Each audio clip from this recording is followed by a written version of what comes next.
I'm Kevin Lilly, Chairman of the Texas Alcoholic Beverage Commission. I'd like to welcome everyone here today on this very soggy, unfortunately perpetually wind and rain-soaked Tuesday morning. The first agenda item is call to order. Time is 10:31 a.m. on Tuesday, September 22nd, 2020, and we do have a quorum.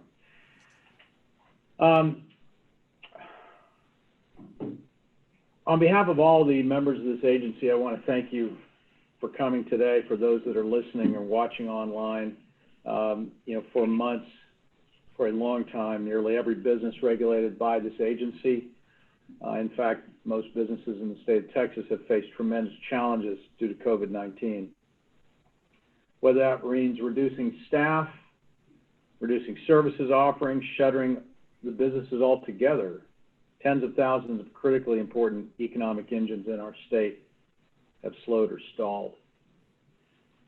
Combating the spread of the novel coronavirus is not easy. We've all experienced the hardship of it, the evolving challenges of it, and for many of us, it's come at incredible costs, both in terms of health and livelihood, and very few businesses are where they hope to be the start of 2020. Which is a gross understatement for many in our industry. But as we develop and evolve, changes have occurred, which we've tried to keep everyone in industry apprised of.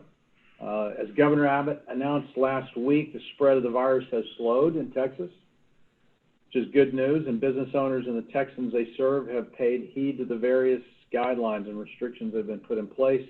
And because of that sacrifice, we're starting to turn the tide against COVID-19 and take progressive actions in the perpetual reopening of the state of Texas. Thanks to the vast improvements by the people of Texas, by those that have been in compliance with the rules that the governor has put out and rules that we as an agency have willingly enforced. Governor Abbott last week announced that restaurants, including those that sell alcohol, may increase their indoor customer capacity from 50 to 75%. This means more staff, more customers, and most importantly, more revenue for an industry that is already struggling. There's still, however, as many of you know, a long way to go because the risk of infection bars continue to remain closed. No one at TABC, no one in the governor's office, Governor Abbott, none of them are happy about this.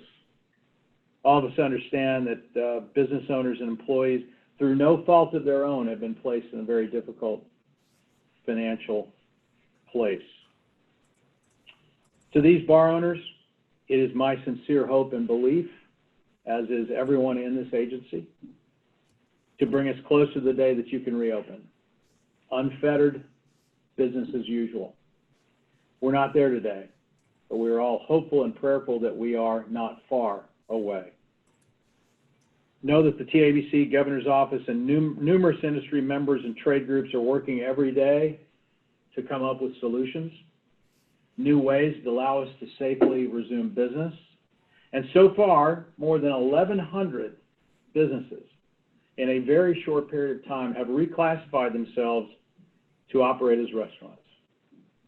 I urge all owners to explore all the options and assistance available to them in these incredibly challenging times, of which we have made many changes.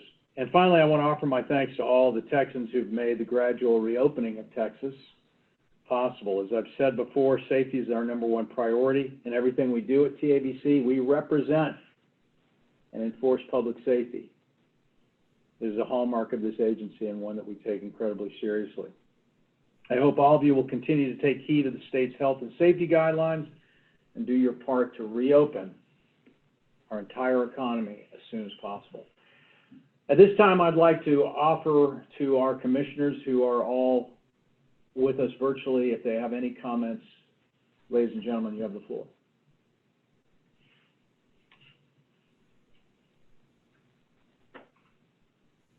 Welcome, everybody. And Chairman Lilly, you did an incredible job, I think, summarizing what all of us are feeling. So with that, we can just start our meeting. So thank you for your words. Thank you, ma'am. So with that, ladies and gentlemen, in recognition of this great country that we are all part of, regardless of party, ethnicity, sexual orientation, we are all Americans.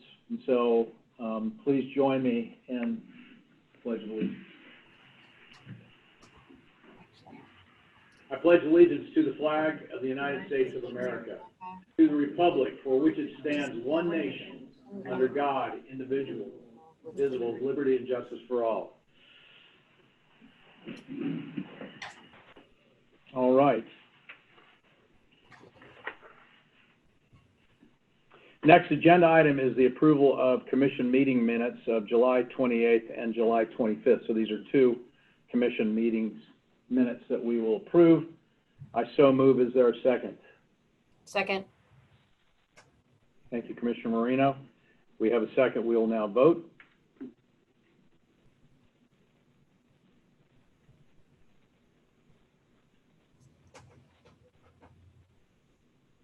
We're complete. Motion carries. Minutes are approved as written. Next agenda item will be Enforcement Division promotion. Deputy Executive Director signs. Good morning, Commissioners. Good morning, Chairman. My name is Robert Sines. I serve as your Deputy Executive Director for Enforcement here at the headquarters building. Today, I'm here to present, to announce a promotion for one of our majors. I want to start off by saying that majors' positions are at times the only link between headquarters, the philosophies that we create up here at headquarters, and the implementation in the field. So as you know, it's a very important position that doesn't come around very often. So with that, we wanted to recognize our newest promotion of major for the Austin region, Region 4, and that is Oliver Johnson. Major Johnson started his police work in 1996 when he started with the Air Force Security Police, and he attained the rank of sergeant. In 2005, he began his career with TABC, and he served in several offices such as Austin, Waco, Bryan College Station, and San Marcos. He's also an FBI Trilogy Award recipient. That is a Law Enforcement Executive Development Association Trilogy Award recipient. He embodies what we're looking for in leadership and upper level leadership, and I'm confident he will do a great job. Please join me in welcoming and congratulating Major Oliver Johnson on his new promotion.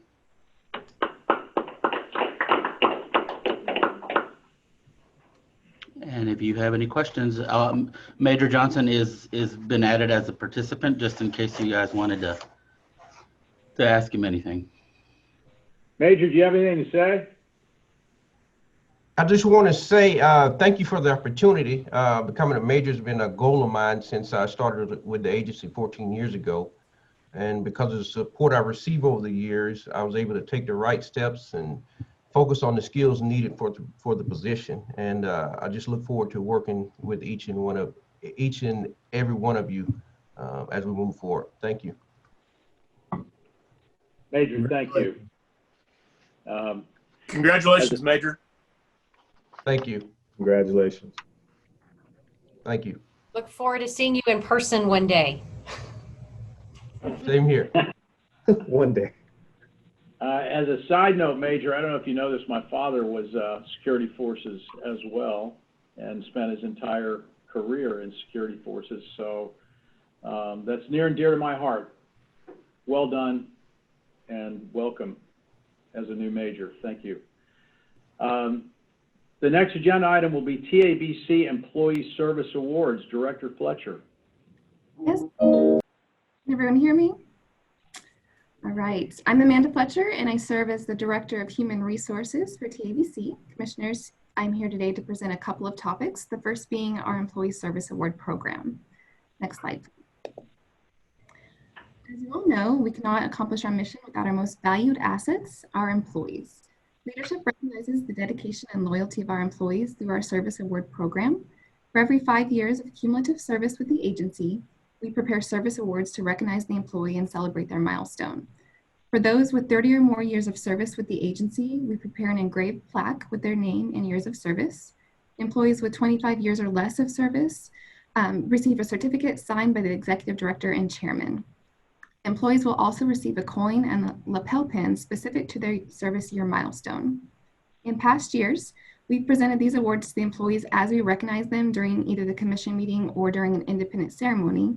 But in this virtual environment, we've chosen to distribute the actual awards through our directors after the commission meeting. With the transition of a couple of HR directors over the last couple of years, we found that the 2019 service awards had not been presented yet. So this presentation recognizes employees due for service awards from January 2019 through September 30th, 2020. We have almost 200 employees to recognize in this group for their years of service. Next, I'll hand it over to some of our directors to introduce their employees with 25 or more years of service.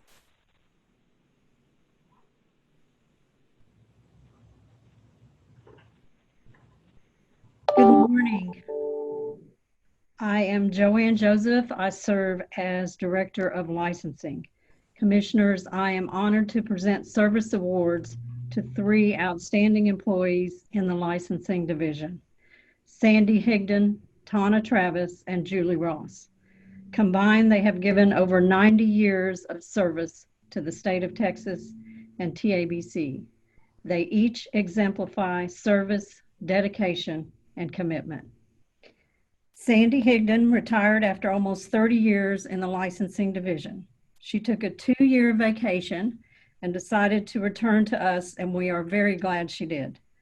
Sandy held multiple positions throughout her career and possesses vast knowledge of the code and licensing processes. She is a true asset and a valued employee. Thank you, Sandy, and congratulations on 35 years of service. Next slide, please. Tana Travis. Tana's roots run deep to TABC. She decided to follow in her grandmother's footsteps and continue a family tradition of dedicated service. Tana began in the enforcement division as an agent and retired in 2016 as a lieutenant. Shortly after that, she joined the licensing division as the regional supervisor in Region 2, located in Arlington. We are thrilled Tana is a member of our team.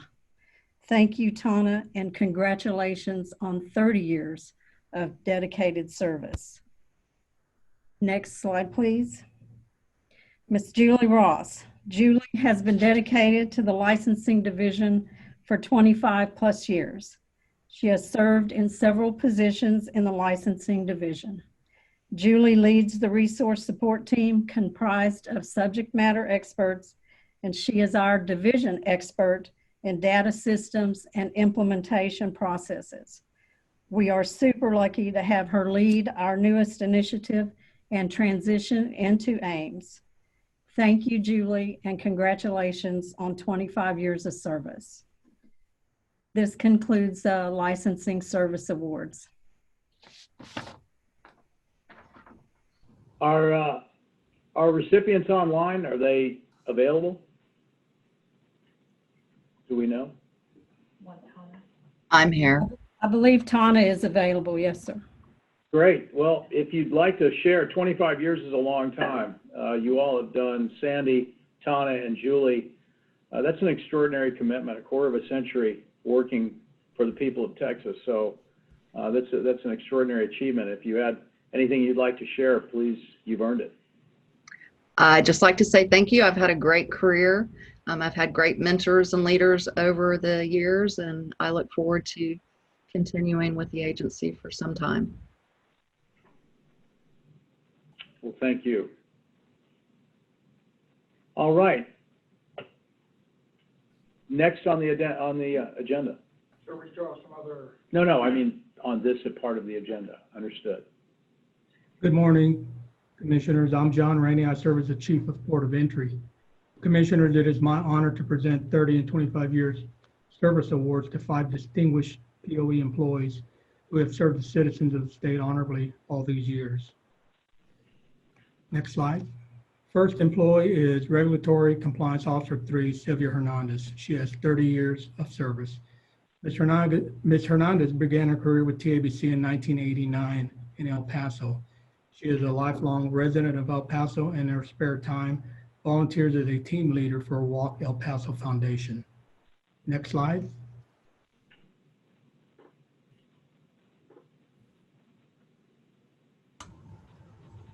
Southwest Regional Manager Eddie Torres, 30 years of service. Mr. Torres began his career with TABC in 1986 as an enforcement agent in Houston. He then transferred to the Laredo Outpost and spent the remaining 25 years there, retiring in 2013. He became the chief of police for the Laredo International Airport for 4 years before returning to TABC in 2017 as the Southwest Regional POE manager. In his spare time, Mr. Torres loves to spend time at the family ranch in Zapata, Texas. Next slide.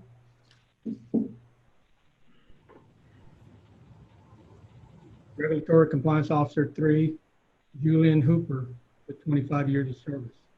Mr. Hooper began his career with TABC in 1994 and has worked in El Paso and Eagle Pass, where he is currently assigned. He is a lifelong resident of Eagle Pass. Mr. Hooper is married and has a son who teaches at the Flower Bluff Independent School District in Corpus Christi. Mr. Hooper is very active with the ACTS movement at St. Joseph Catholic Church in Eagle Pass. Next slide. Regulatory Compliance Officer 3, Edmundo Espinosa, 25 years of service. Mr. Espinosa began his career with TABC in 1994. He has been stationed in El Paso his entire tenure and is also a lifelong resident of El Paso.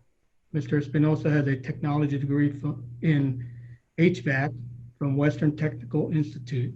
He is married and a proud parent of 2 wonderful children. Next slide. Regulatory Compliance Officer 3, Lorena Corrales, 25 years of service. Ms. Corrales began her career in 1995 in Presidio, Texas. As a migrant child, she moved around the country and is happy to call Presidio home. She says she has been proud to have served the citizens of the state of Texas for the last 25 years. On a side note, she has just recently notified the agency of her pending retirement on October 31st, 2020. I'd like to take this opportunity to thank all 5 employees who have served diligently for the last 25 and 30 years. They've done a fantastic job. Thank you.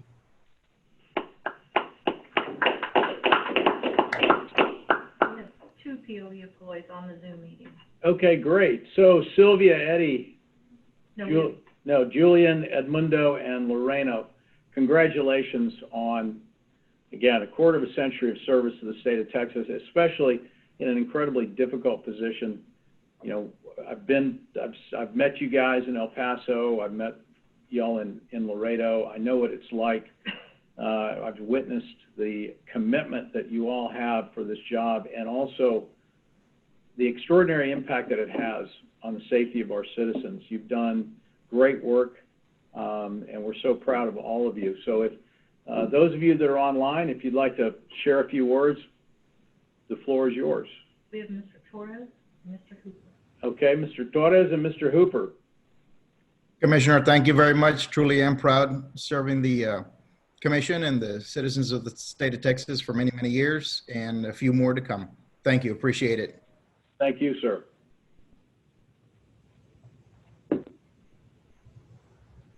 Mr. Hooper, are you available? Right.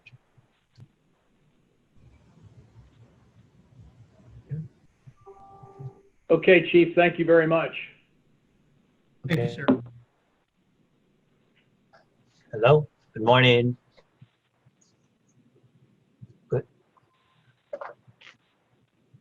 Good morning, Commissioners. I'm Retta Mosley, and I serve as the Chief Information Officer for TABC. I am here today to present the Service Award to Vic Nguyen, who has been a key contributor to the overall development of the technology environment, originating from a time when mainframe computing was the norm. She has participated in multiple technology transformations, including our current initiative, and she always provides immeasurable assistance to all divisions throughout the agency. I'd like to wish congratulations to Vic on 25 years with the agency. Thank you. Outstanding. Yes, she's on. She'd like to- Ms. Nguyen, are you available?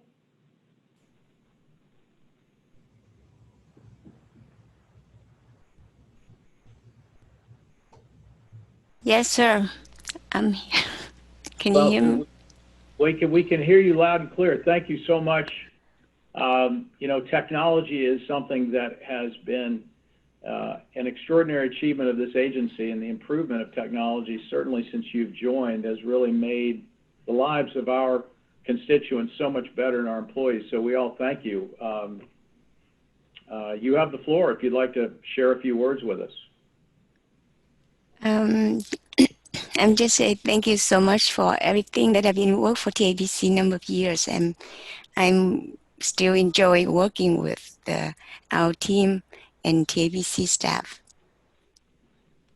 Thank you, ma'am. We very much appreciate it. Thank you.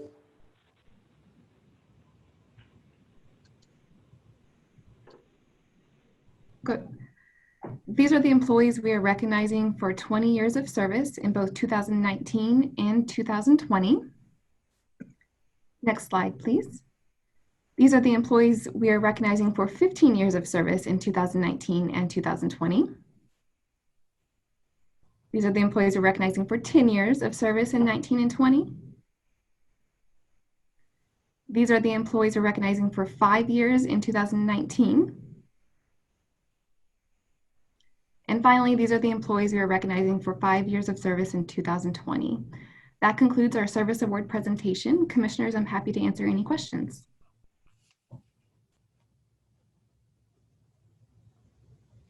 Thank you. There are a lot of names on those lists. I hope everybody got a chance to look at them. 5 years, 10 years, 15, 20, 25, 30 years of individuals who've worked for this agency and worked for the people of Texas. Sometimes they don't get the thanks that they deserve, but I will tell you that that, to me, is a testament to the leadership of this organization and their diligence and their dedication to serve others. And so we are so grateful. You are the backbone of this agency without a doubt. So thank you all very much. We are going to do a slight change here. Thank you, Commissioner Boatwright, again for your great suggestion. As some of you have seen on the agenda, we have invited testimony from members of our industries, and we have decided to move those from Section 3.8 to effectively Section 3.1. And so we have invited a number of people, 6 individuals from various segments of the alcohol industry throughout the state of Texas. And we felt that it was probably best for this commission meeting to actually hear from individuals that have been impacted and as representatives of their respective industries and how they have been impacted and how they have managed to adjust. So I am delighted to have 6 leaders of industry from various segments with us, and so we'll start one at a time. Today, all the way from near San Angelo, Texas, is Wendy Neff, owner of Cristobal Vineyards.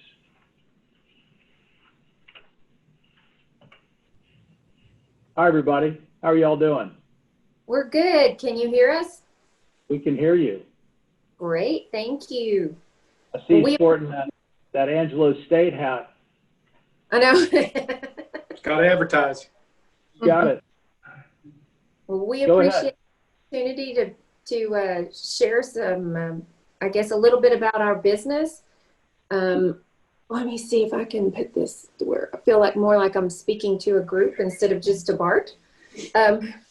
So our model is kind of a destination winery.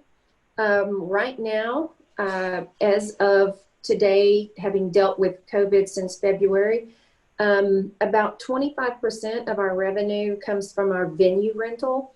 About 20% comes from our takeout and wine club sales. 25% from food and merchandise, and then about 30% results from our on-premise consumption. So the initial impact for us that gave us, I guess, much relief, we have a PPP loan and then the SBA loan forgiveness. Those 2 things were critical for us to be able to continue to operate, to be able to keep our doors slightly open, at least for to-go sales, initially. I think in the beginning, no one really knew what to do. So we closed down for a couple of weeks completely, and then just kind of listened to what others in the industry were saying, and of course what was coming from Governor Abbott. If not for that, we would probably have a for sale sign on the front gates right now. By the way, we just purchased the winery back in April of 2019. Yeah. So it's been a full year of trying to learn the business, and then COVID hit. So it's been a pretty interesting time for us. So long term, I think the most significant differentiator for us is versus some of the other tasting rooms, maybe in the Fredericksburg area or around the state of Texas, is that we do have space. So we've been extremely blessed. We have we closed the tasting room, the inside venue completely, but we were able to continue with our patio being open because we do have a kitchen, and we were able to continue with for several months we didn't do any cold item foods. We only did the hot pizza straight from the oven, no hands-on, went straight into a pizza box, and then we did that basically to go, and then we would let them sort of do to go to the patio or to our courtyard area. We have approximately 10 acres of usable outdoor space that we put up tables, chairs, everything more than 6 feet apart, and allowed folks to come and enjoy a bottle of wine and their pizza to go on that open space. The other thing we did is we allowed celebrity chef and some food trucks to come in, and we sold those tickets separately from alcohol. So that was strictly a food item ticket. We've been doing that, most of COVID, actually. The big help that we received from the TABC was, of course, not having to include to-go sales and tastings in our alcohol 51% equation. So we had initially abbreviated, just completely stopped doing tastings because I could not find a way to safely have people congregate at the tasting bar. So we found it critical to be able to offer tastings in some form or fashion. So we do everything in 5-ounce disposable cups, and we are now offering flights. So we offer several different wine flight options, which allows folks to take the flight outside to a safely spaced table where they can remove their mask and relax and taste the wines at their leisure. And then my serving staff will walk however far they need to walk to go ask what they prefer, if they would like a bottle or a glass of one of the selections. We are seeing, and we have had an increase in sales, about a 25% increase in sales. However, we also had about a 25% increase in cost of goods sold because of everything going to straight disposables. So that has been an adjustment. We've not implemented a price increase. Last week, I did put a slight increase on our food items sales and our pricing there. I have. Want to ask those questions. Oh yeah. Anytime if you have any questions, by all means interrupt. We never did require a food purchase. I know that a lot of folks have discussed that. I think that's a great idea. So I've been asking my staff when folks come in and they just want a glass or a bottle to encourage them to consider a food purchase, because it does help us keep our doors open.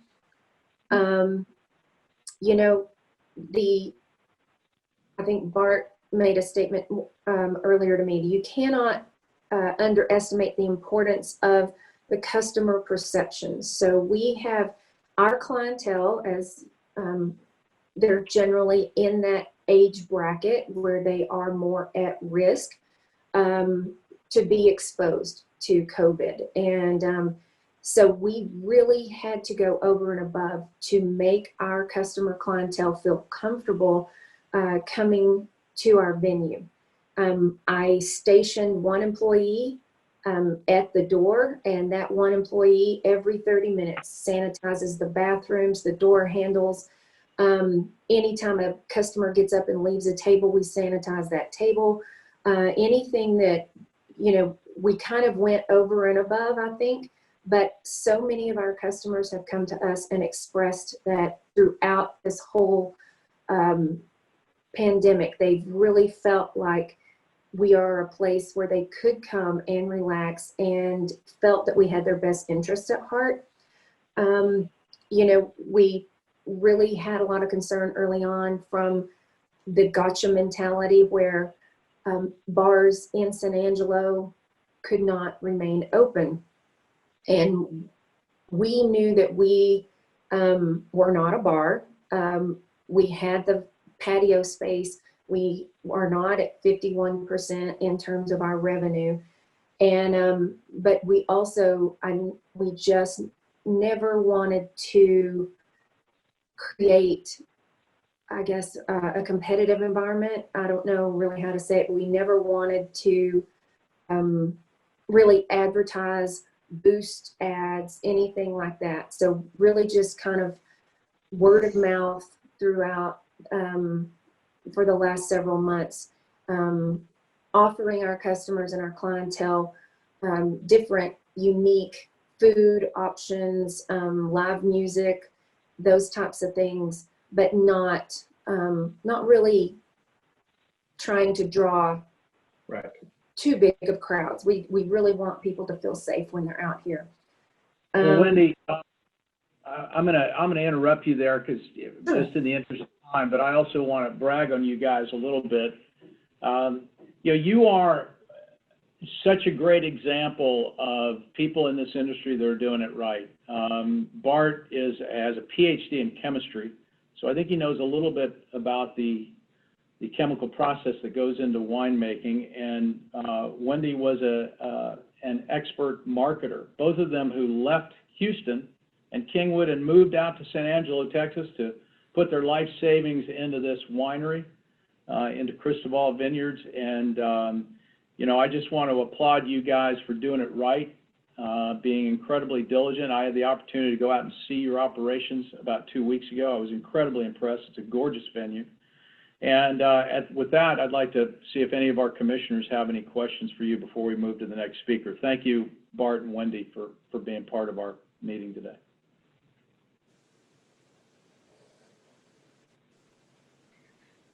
This is Commissioner Scott Atkins. A question, you mentioned revenue was 25%, but you'd given a breakout earlier of kind of where that revenue had come from before. So 25%, is that pretty much all on premise that you're up right now, or is that overall? But when you were talking about the increase in sales. No, that was overall. Increase in sales overall. Yeah, we've done things like we dramatically boosted our delivery. So we deliver locally for free. We're out there humping it to get it to customers all the time. It's been a lot more flexible arrangements to get those sales. But overall, I'd say overall sales is up 25%. I think that's because people can't get access. They can't go to bars. A lot of the restaurants are shut down. I think that made us an option. But a lot of extra costs went with that. So it's been a good experience, but it's been hectic. Yeah. Thank you. Other questions? Bart and Wendy, thank you for your time. Best of luck. Thank you. Hope you guys get some of this rain up your way. We'd next like to represent the distilleries. We have with us Stephanie Houston, who's the owner of High Rum Distillery. So, Stephanie, thank you so much for sharing your time with us today. Thank you. Can you hear me okay? Yep. Okay, perfect. Yeah, I'd just like to thank everybody for inviting us out, and also to the Texas Distillery Association, which we are members of. We joined the Distillery Association last year, and we were coming up on our third year being open. So the first couple of years we just couldn't afford to join, and the last year, right in December, we joined, and I can tell you that Amber and the entire association has been such a massive help to us, especially with this whole thing, that started to unfold. We have a really small staff. We are on the 290 Wine Road that goes to, that's right between Johnson City and Fredericksburg. So we are right in the heart. That's where High is. We're right next to Garrison Brothers. They've been around a lot longer than we have, but we're lucky to have very, very established neighbors. That being said, like I mentioned, we were new. So we started our distillery in 2016. And, the first year we're getting all of our permits. We opened to the public in 2017, and then 2020 came. So typically and historically, our on-premise consumption has been right around the 25 to 27%, because we're primarily tourist driven. So we are funneling, we're on the #2 most traveled wine road in the United States. We are funneling visitors primarily from Texas, but mostly on Friday, Saturday, Sunday. Sunday is the big travel back. We can't have bottle sales or anything like that. So our business is primarily done on Saturday. And it's primarily done on Saturday between 12 p.m. and 5 p.m. So we have about, I'd say about 150 hours in a year that we can actually sell things to people from the distillery. So we had heard about this in January. My tasting room manager and I had started planning honestly for COVID. We were planning for a shutdown. Everyone said it wasn't going to happen. It's impossible. That will never happen. And lo and behold, it did. So the distillery industry has probably some of the more rigid rules. We can only sell 2 bottles per person per month. Everything has to be documented. Everything outside of there has to go through distribution. Of course, we can't sell bottles on Sundays. We can't ship, and we can't deliver. So we had to get really, really, really creative on how in the heck we were going to stay open. That being said, hand sanitizer came, and that was probably our saving grace. We, were able to I don't like the word pivot, because in my mind, pivot means you already have a 1 foot solid in how to do something, and you turn and grow that avenue. We had to reinvent, and we had to completely reinvent our business. We went from making a consumable product that we are very well versed in to making a product from our consumable product that now can be put on people's skin. That is now being counted on to kill a virus that nobody knows anything about. So the pressure was immense. However, the calls were just insane. So we were getting calls from my cell phone from like CEOs of giant companies all across the country, from US Border Patrol and federal prisons and everywhere, from the governor's office, that were sending people to our tiny little distillery to get this hand sanitizer. And I can tell you, it was overwhelming, but also a gift. Obviously TABC and TTB worked with the distilleries to specifically allow us to come up with a formulation. The first one that we made was DIY. We got it from a CNN. I called another distillery in Portland that gave us their recipe, and we gave it out to our community for free. And then the big shift happened. And when we did that, we did something that was kind of outside the box. We actually just used our DSP license to purchase ethanol from the Midwest. So we brought in a tanker truck, and I can tell you, anybody who's ever been to High Rum knows that a tanker truck does not fit at our distillery. And from there, 4 of us, and that's 3 ladies, including myself and my business partner, who's a distiller. We made 28 tons of hand sanitizer in about 6 days, all by hand. So that all went out to the state of Texas. every bit of 28 tons of hand sanitizer that we made on site at our distillery, in our parking lot, in an emergency operation, went to the state of Texas. From there, we made another 28 tons in about another 10 days. So our team of 4 somehow made 52 tons or 56 tons of hand sanitizer that went all across, the state of Texas. That's not a pivot. That is a reinvention. When the big guys, Purell and all of those guys, started to catch up, we quickly found ourselves with a lot of inventory of hand sanitizer. Now, luckily, we had a longer trajectory. We figured that it was going to maybe take us a year to sell all of that. So we were holding it, but we were able to hang on to some of it so that in the fall, when some of our customers or schools or people that were coming back to us, needed the sanitizer again, we definitely have it. But of course that sparked an FDA inspection. So then we were inspected by the FDA, again, something that we're not well versed in, and they just for some reason couldn't understand that we don't have a plant. We don't make hand sanitizer for a living. This is not in our business plan. But then they finally got it. Luckily they sent a rum aficionado from St. Lucia. That was our inspector, so we lucked out there. But then again, when that stopped was right around the time when our PPP loan ran out as well. At the beginning, we were told to spend the PPP within a certain amount of weeks, and we did that. We did it making hand sanitizer for the state.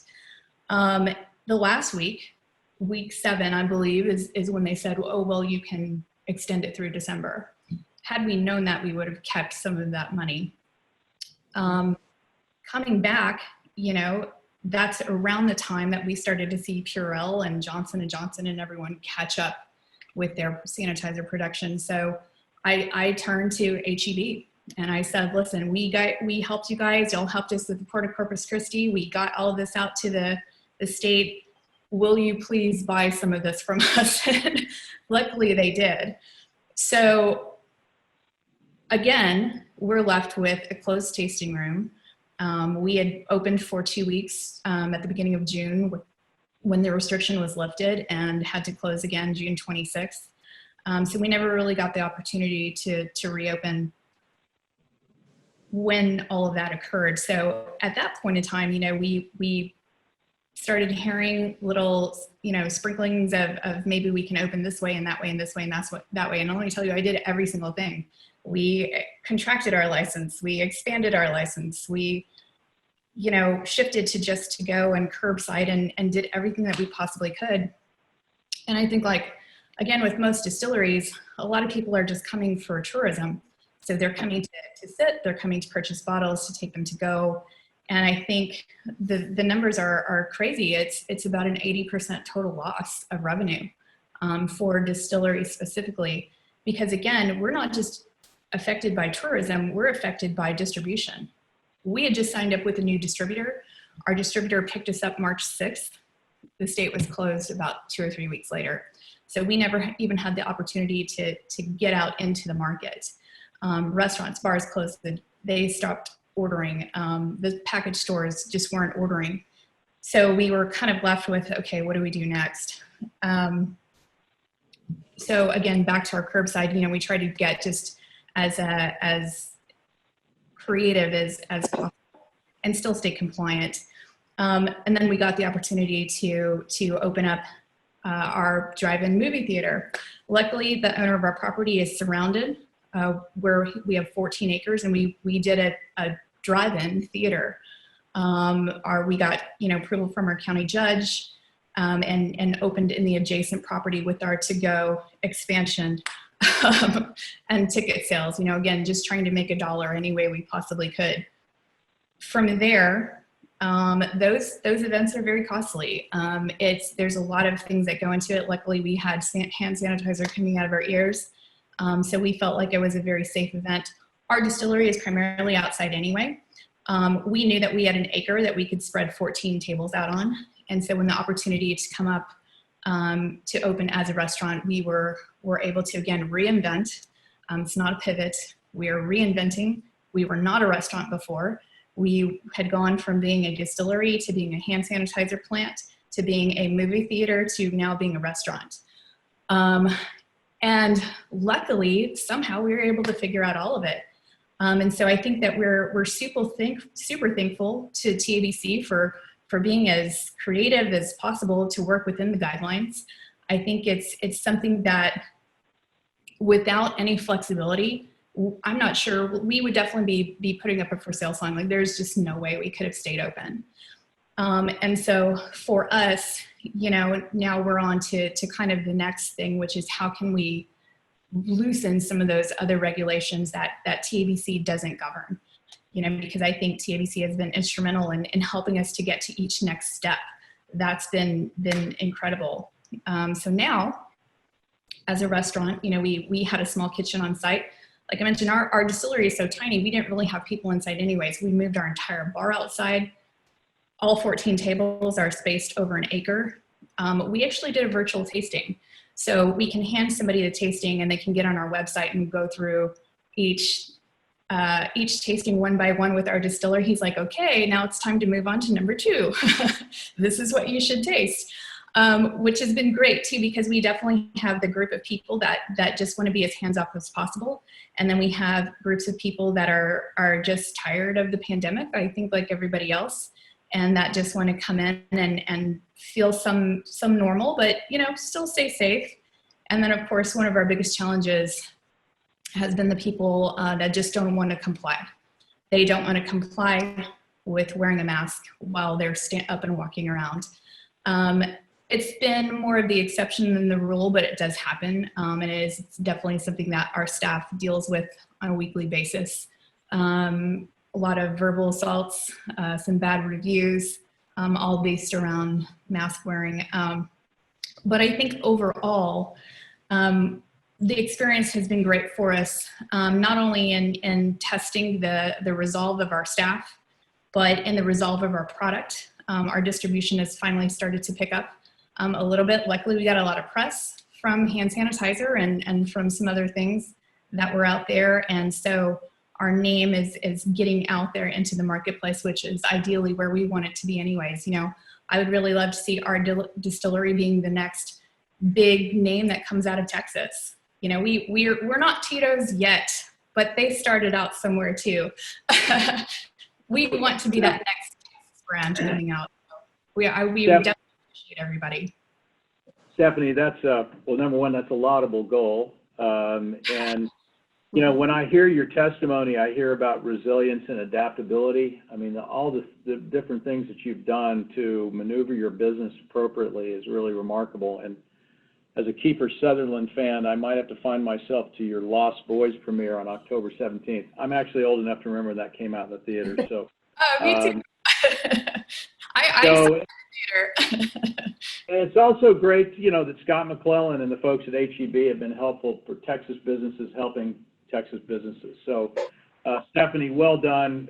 We wish you all the best of luck. And commissioners, do any of you guys have any questions for Stephanie before we move to the next speaker? Thank you, Stephanie. Great job. Inspirational adaptability. Well done. So now we're going to move to the beer world, to my backyard. Brock Wagner has been, was I guess the first real, well, maybe not the first, but one of the first craft brewers in the state of Texas with his St. Arnold's Brewing Company, a proud graduate of Rice University. Brock's been a steady part of not only Houston business, but also the state of Texas. He's a devout and rabid sports fan. I know he's probably not real happy with the Texans' performance the other day, but I won't bring that up. So, Brock, if you're with us, please share the St. Arnold story. All right, well, thank you. Thanks for having me here today, and you know, and hearing from all of the industry that's affected by y'all. It's been an interesting year. I did not have COVID-19 in our business plan. We are, as you pointed out, we're Texas's oldest craft brewery. We're not the first. We just outlasted everybody else that opened in the early 90s, it was pretty challenging.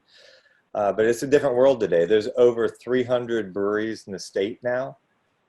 Yet of those, at the beginning of August, I think 60% were still closed to the public. I think the number is probably about 50% today. And more sort of that public experience is a critical part of what keeps breweries in the state open. For us, it was very interesting when COVID first came on the scene and closed down the public aspect of the brewery. We went from 230 people showing up at work down to about 90 people reporting to work. We were still paying more people than that. Today, we've gotten back up to about 170. So we're still 50 below where we would be normally, but I think we've had a pretty good experience. Kind of repeating some of the themes that you've already heard. It has been a year of evolving and adapting. For us, overall, our revenues are down 20%. Yet, if you dig into it, it's interesting. Our sales to grocery stores is up about 20%. Our sales to bars and restaurants, our draft sales, which had been down to about 0, is currently down about 70%. In 2018, we added a beer garden that we built that we really intended to be a destination for people all around Houston, but all around the world. Beer tourism is a big thing. We have over 500,000 people visit our beer garden in a year. And our revenues there are currently down about 50%. And that is a huge improvement because we had been down about 80%. When COVID hit, we started immediately doing to-go sales of food, which we had never done before. Beer to go, which was passed in the previous legislative session, which we didn't actually think would be an important part of our business model, suddenly became a huge part of our business. Huge might be an overstatement, but it was enough. Our focus at the beer garden has really been about not making money, but keeping the team together, keeping our people employed. As I'm sure many of the commissioners are aware, we had an interesting experience in July when our beer garden, the way we view the beer garden's operation, it runs about 48% alcohol sales. In the middle of July, the governor's orders were suddenly interpreted to mean that all of our alcohol sales, including all of the beer and the cider that we ship to our distributors for sale to grocery and liquor stores, suddenly had to be included in our alcohol sales percentage calculation for the beer garden. That suddenly meant that we were 82% alcohol sales, and we had to close the beer garden. If anybody has come to the beer garden, it operates as kind of its separate restaurant.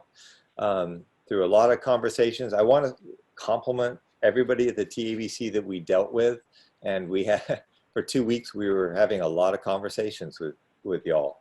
But everybody from the local agent who contacted us first to inform us of this interpretation, to the Austin office, a lot of great conversations. And after 2 weeks, that definition was revised and went back to what I really think it was intended to be, which is from a public safety standpoint.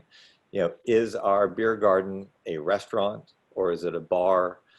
And it really is a restaurant.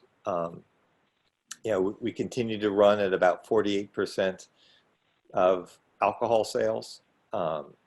We've been able to bring back a huge number of our people.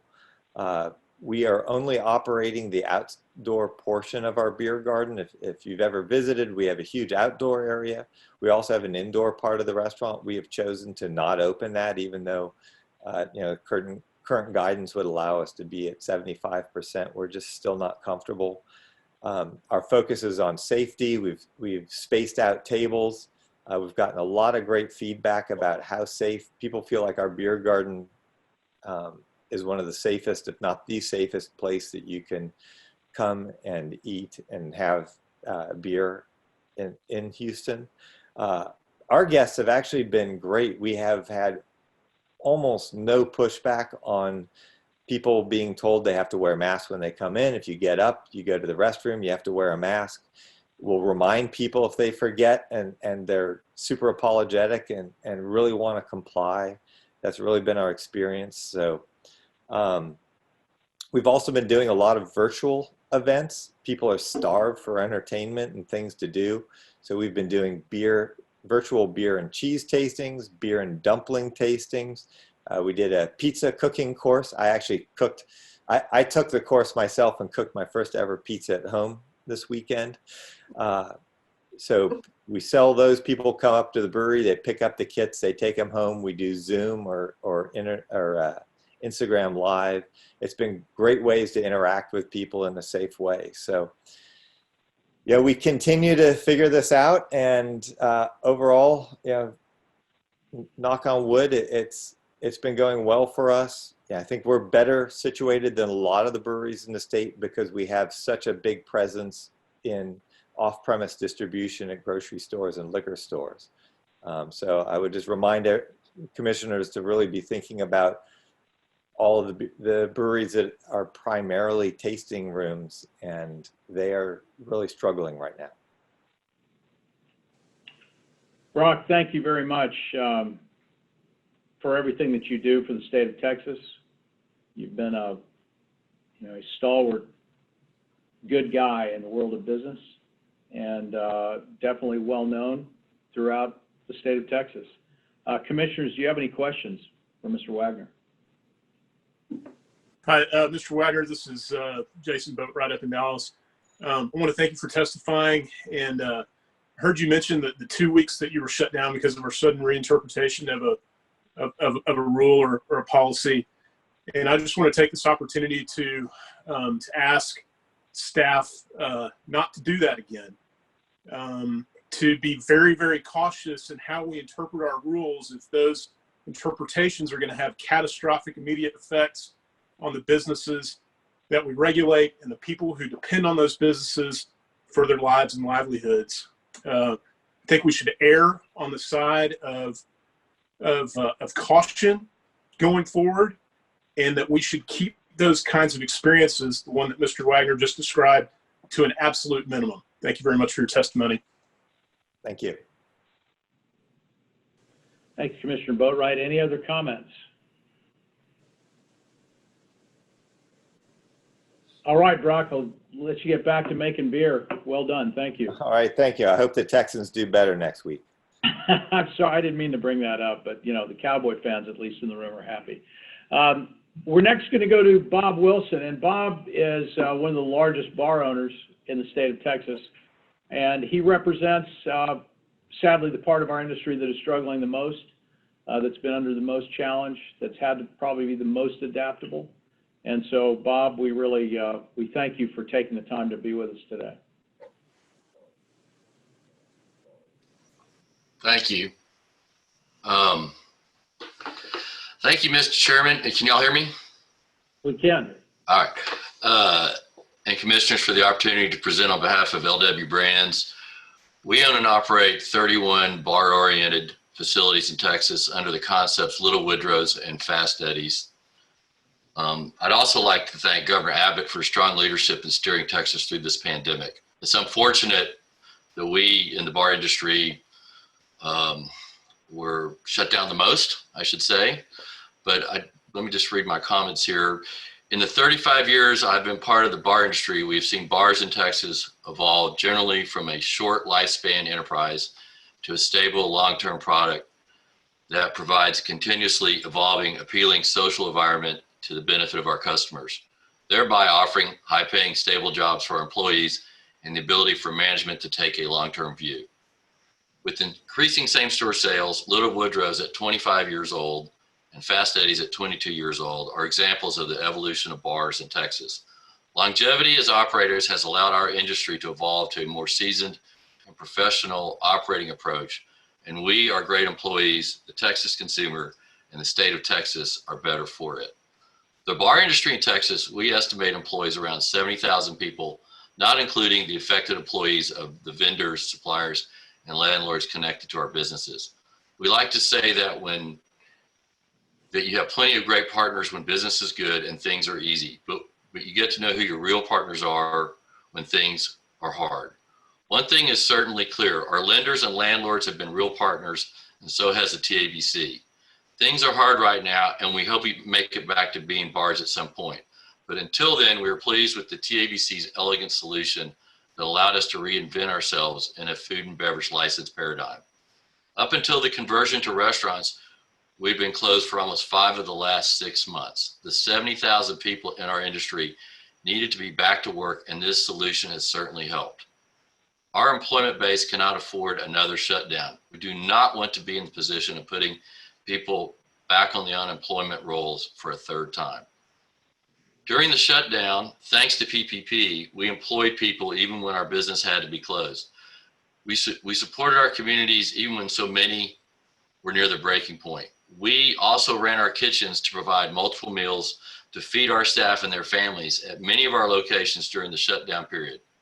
And when we reopened, we have followed the rules, even when those rules were changing and evolving daily and subject to different interpretations by different agencies. Perhaps at no time in history, it has been more apparent that people are designed as social creatures who thrive on interaction. And Texans during these last couple of months have proven that we will find and have found creative and safe ways to be together because it's baked into our DNA. To be in a consumer-facing industry and serve that vital societal function, providing a safe place for people who inevitably gather together is an incredibly important responsibility and one that we're honored to responsibly provide. We are complying with the new guidelines as put in place by the TABC and Governor Abbott's executive orders, whether we are closed as bars or operating as restaurants. We're continuously educating ourselves on the pandemic in which we find ourselves and diligently familiarizing ourselves with the laws as they evolve. But most importantly, for this discussion, we're stepping out of our comfort zones and we're stretching our imaginations to discover and implement new policies that will ensure the health and safety of all the citizens of the great state of Texas, who come together at our establishments and provide us with the best hope of survival as a business. There's no question we would rather be open as bars at 100% occupancy, but we're grateful to be operating in this space right now and look forward to a collaborative process going forward. So we are probably at 70% of sales right now. We don't have all our locations open. It's been difficult. Yes, we've been shut down the longest of anybody in the retail industry. We are very grateful to be open, and I'm very positive that we're going to get back to be open as bars, as you said earlier in your remarks, Mr. Chairman. It seems to me that the positivity rate and hospitalization beds seem to be in the decline. So thank y'all for working with us. So Bob, is your Rice University Village location back open, or is that still shut down? It's still shut down, but we hope to open it this week. Great. Well, look, Bob, you've as the largest bar owner in Texas, you've been front and center in the storm and in the fight. You've been a very cooperative partner. You've been understanding, frankly, when there are times when I wondered why you were even understanding, because we recognize the challenges that you've faced. You've done it right. We thank you for being cooperative. We thank you for your patience. And commissioners, if you have any questions or comments, please come forth. Yeah, I've got a question and a comment. Bob, some of the bar owners that I've talked to, it's an incredibly difficult decisions that they're making right now. One of them that I spoke with and looking at reopening as a restaurant, taking advantage of those opportunities that TABC has presented, they looked and said, okay, well, based on our lease right now, they've got a great landlord. And so they've got a clause in there that covers an act of God, and they've been able to classify this COVID scenario as an act of God. So at this point in time, they're not having to pay rent. And when they did the analysis, they realized that they just didn't think that they would have the customer base coming back under the rules that are out there today to sustain their rent. And so for them, and you talk about these 70,000 employees trying to get back to work, as owners, it made sense to stay closed because they just didn't think that would work. Are you seeing that in the industry, more of that, where owners may have that opportunity, and so it just, for them, it's better to stay closed than to try and reopen under the guidance that's out there today? I haven't heard of anybody able to find a wedge in their lease to enforce that. I mean, this is the first I've heard of that. You know, what you really worry about is, you know, when this thing happened, we were all in the boat together. Everybody was shut down, and landlords, multi-unit landlords, I think were more understanding back then. But now it's just the bars. Now it's just us, right? Or that space. And I think landlords are now going, wow, I made it through this. I've got all my other retail establishments open, but, you know, what about the bar guy? And I think that even if you had that act of God clause or had some argument with the landlord, how long does it take to resolve that with him? Because they may not necessarily agree with your interpretation. And now you get into a protracted, you know, legal battle. And what I've tried to avoid is, you know, getting the default notices and having that come upon us. And so, you know, our landlords, we were very proactive in, you know, communicating with them, you know, once a month and telling them where things are at and trying to do what we say we're going to do, and, you know, it's about to get closed down again and whatnot. But I mean, they've been understanding, but at some point, and I'm a landlord as well, and some of them, you know, your lenders are calling you going, hey, you know, y'all are going to have to, you know, do something about this. And so, I mean, my advice to that group is if they have that clause, it's great, but I certainly would, you know, recommend they try to open. And that's what we have tried to do, get open and not dig a bigger hole in terms of a financial liability. You know, we're not getting free rent from our landlords. That's not part of, you know, we're not going to them going, oh, you need to abate the rent. We're going to them going, well, we'll defer it. I think there's some reasonable, you know, there's some reasonableness there, but, you know, at the end of the day, we're all businessmen. And I think that, again, that's what scares me is that people, you know, that landlords finally just lose patience if you don't. Thank you. Any other commissioners' comments, please? I'd just like to quickly say, again, thank everyone for being here today. And as far as the bar industry is concerned, we are striving for the day that we can all open up at 100%. And I really feel that the feedback from the industry is still going to be really critical in moving that forward. And so while we've been very innovative in listening to the industry to get where we are today, if there is any additional things that we need to look at, that we need to hopefully maybe change, or the words we've used as pivot or reinvent, we need to hear from the industry. So as these things roll out, some things work better than others, and they also spark new and creative ideas. And I'm absolutely so impressed, and I know we have others also that are going to talk to us, but you business leaders, the entrepreneurs, what you have brought to the table is so incredibly impressive.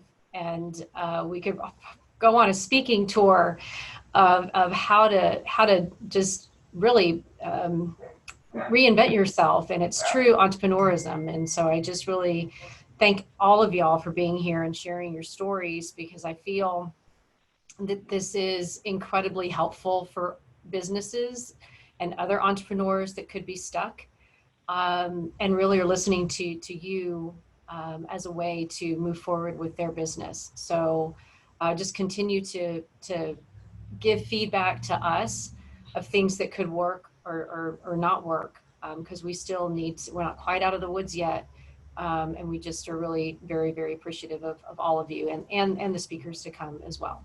Thank you. Thank you. Thank you, Commissioners. Bob, thank you so much.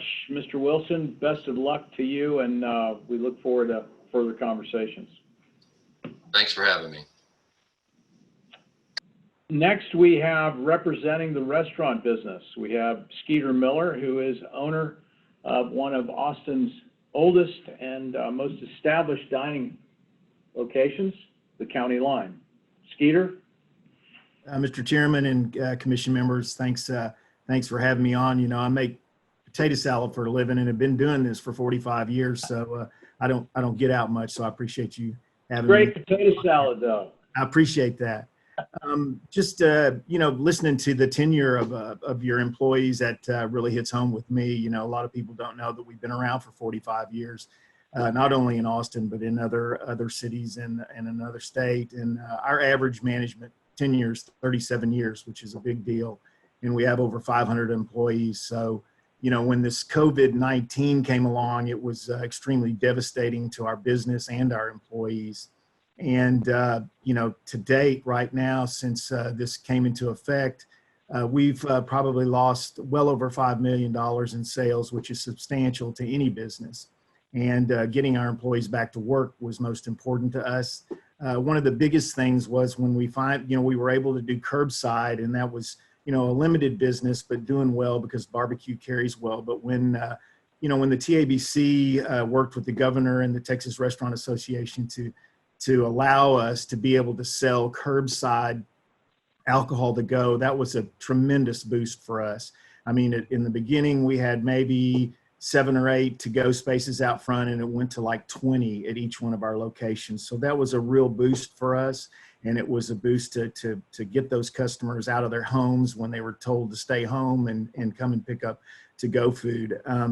You know, I think for me and you know, and on all our management team, the communication level from the TABC with the regular email blast that you send out to keep us posted on what's going on and what regulations are changing, et cetera, because things were changing a lot, not only in you know, and with our health department, but with the TABC and other areas, was real important and really helped my team you know, stay on track with what we were doing. And you know, we've been there really isn't anything we won't do at County Line. I mean, we were doing when we couldn't have indoor dining, we had picnics on the lawn. We do boxed lunches to go. I think one of the big things for us is our private event business is just gone, and that's probably several $1 million in sales. So we're hoping that that comes back.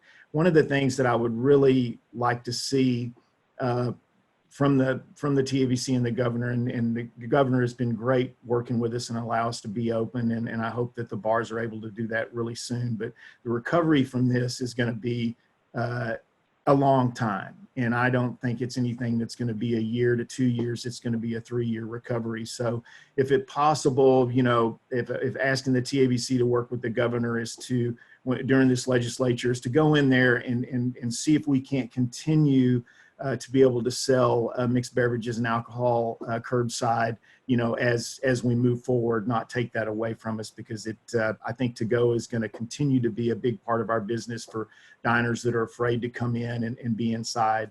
One of the other things I do want to point out is that, you know, while we really are happy about the fact that we've been able to get, you know, 50% occupancy and move into 75% occupancy, I think the issue that a lot of restaurants have, or at least we have, is that we can't even get to 50% with the separation of tables at 6 feet.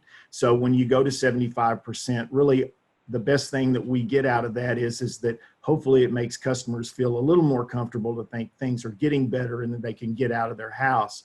And so, but honestly, I can't get to even 50% occupancy in my location just because of the separation of tables. So hopefully they can work on that and things get a little bit better, and we get some better reports to where, you know, we can, because somebody asked me yesterday if we opened at 100%, well, will that help you? No, I'm still going to be at 50% because of the separation of tables. So anyway, I do want to thank the TABC and your group. You're always open to take my calls. You're always there to answer our questions. We appreciate you working with the governor and the Texas Restaurant Association to make sure that we, helped us to, keep our businesses alive, because a lot of us are struggling. And in some markets more than others, say San Antonio on the Riverwalk is devastated. So anyway, I hope we continue to be able to work together like that.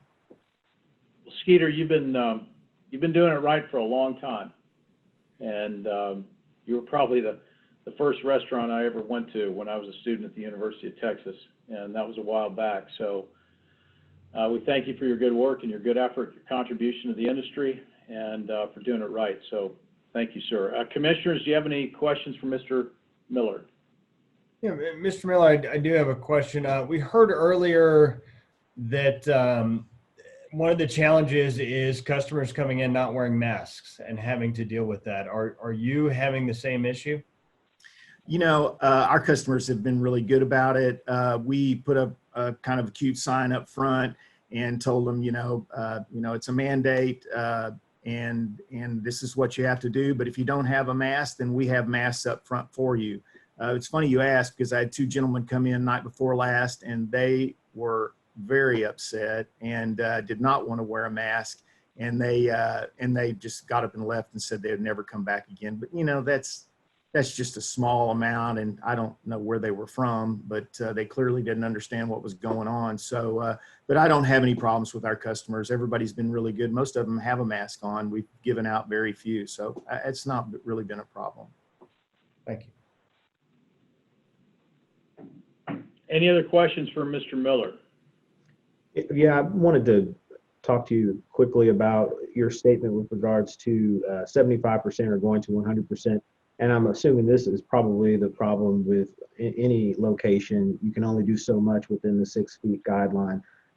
So are you saying that if you were open at or authorized to open at 100%, the maximum that you could do is essentially 50 under the current guidelines? Yes, I'd be at 50%.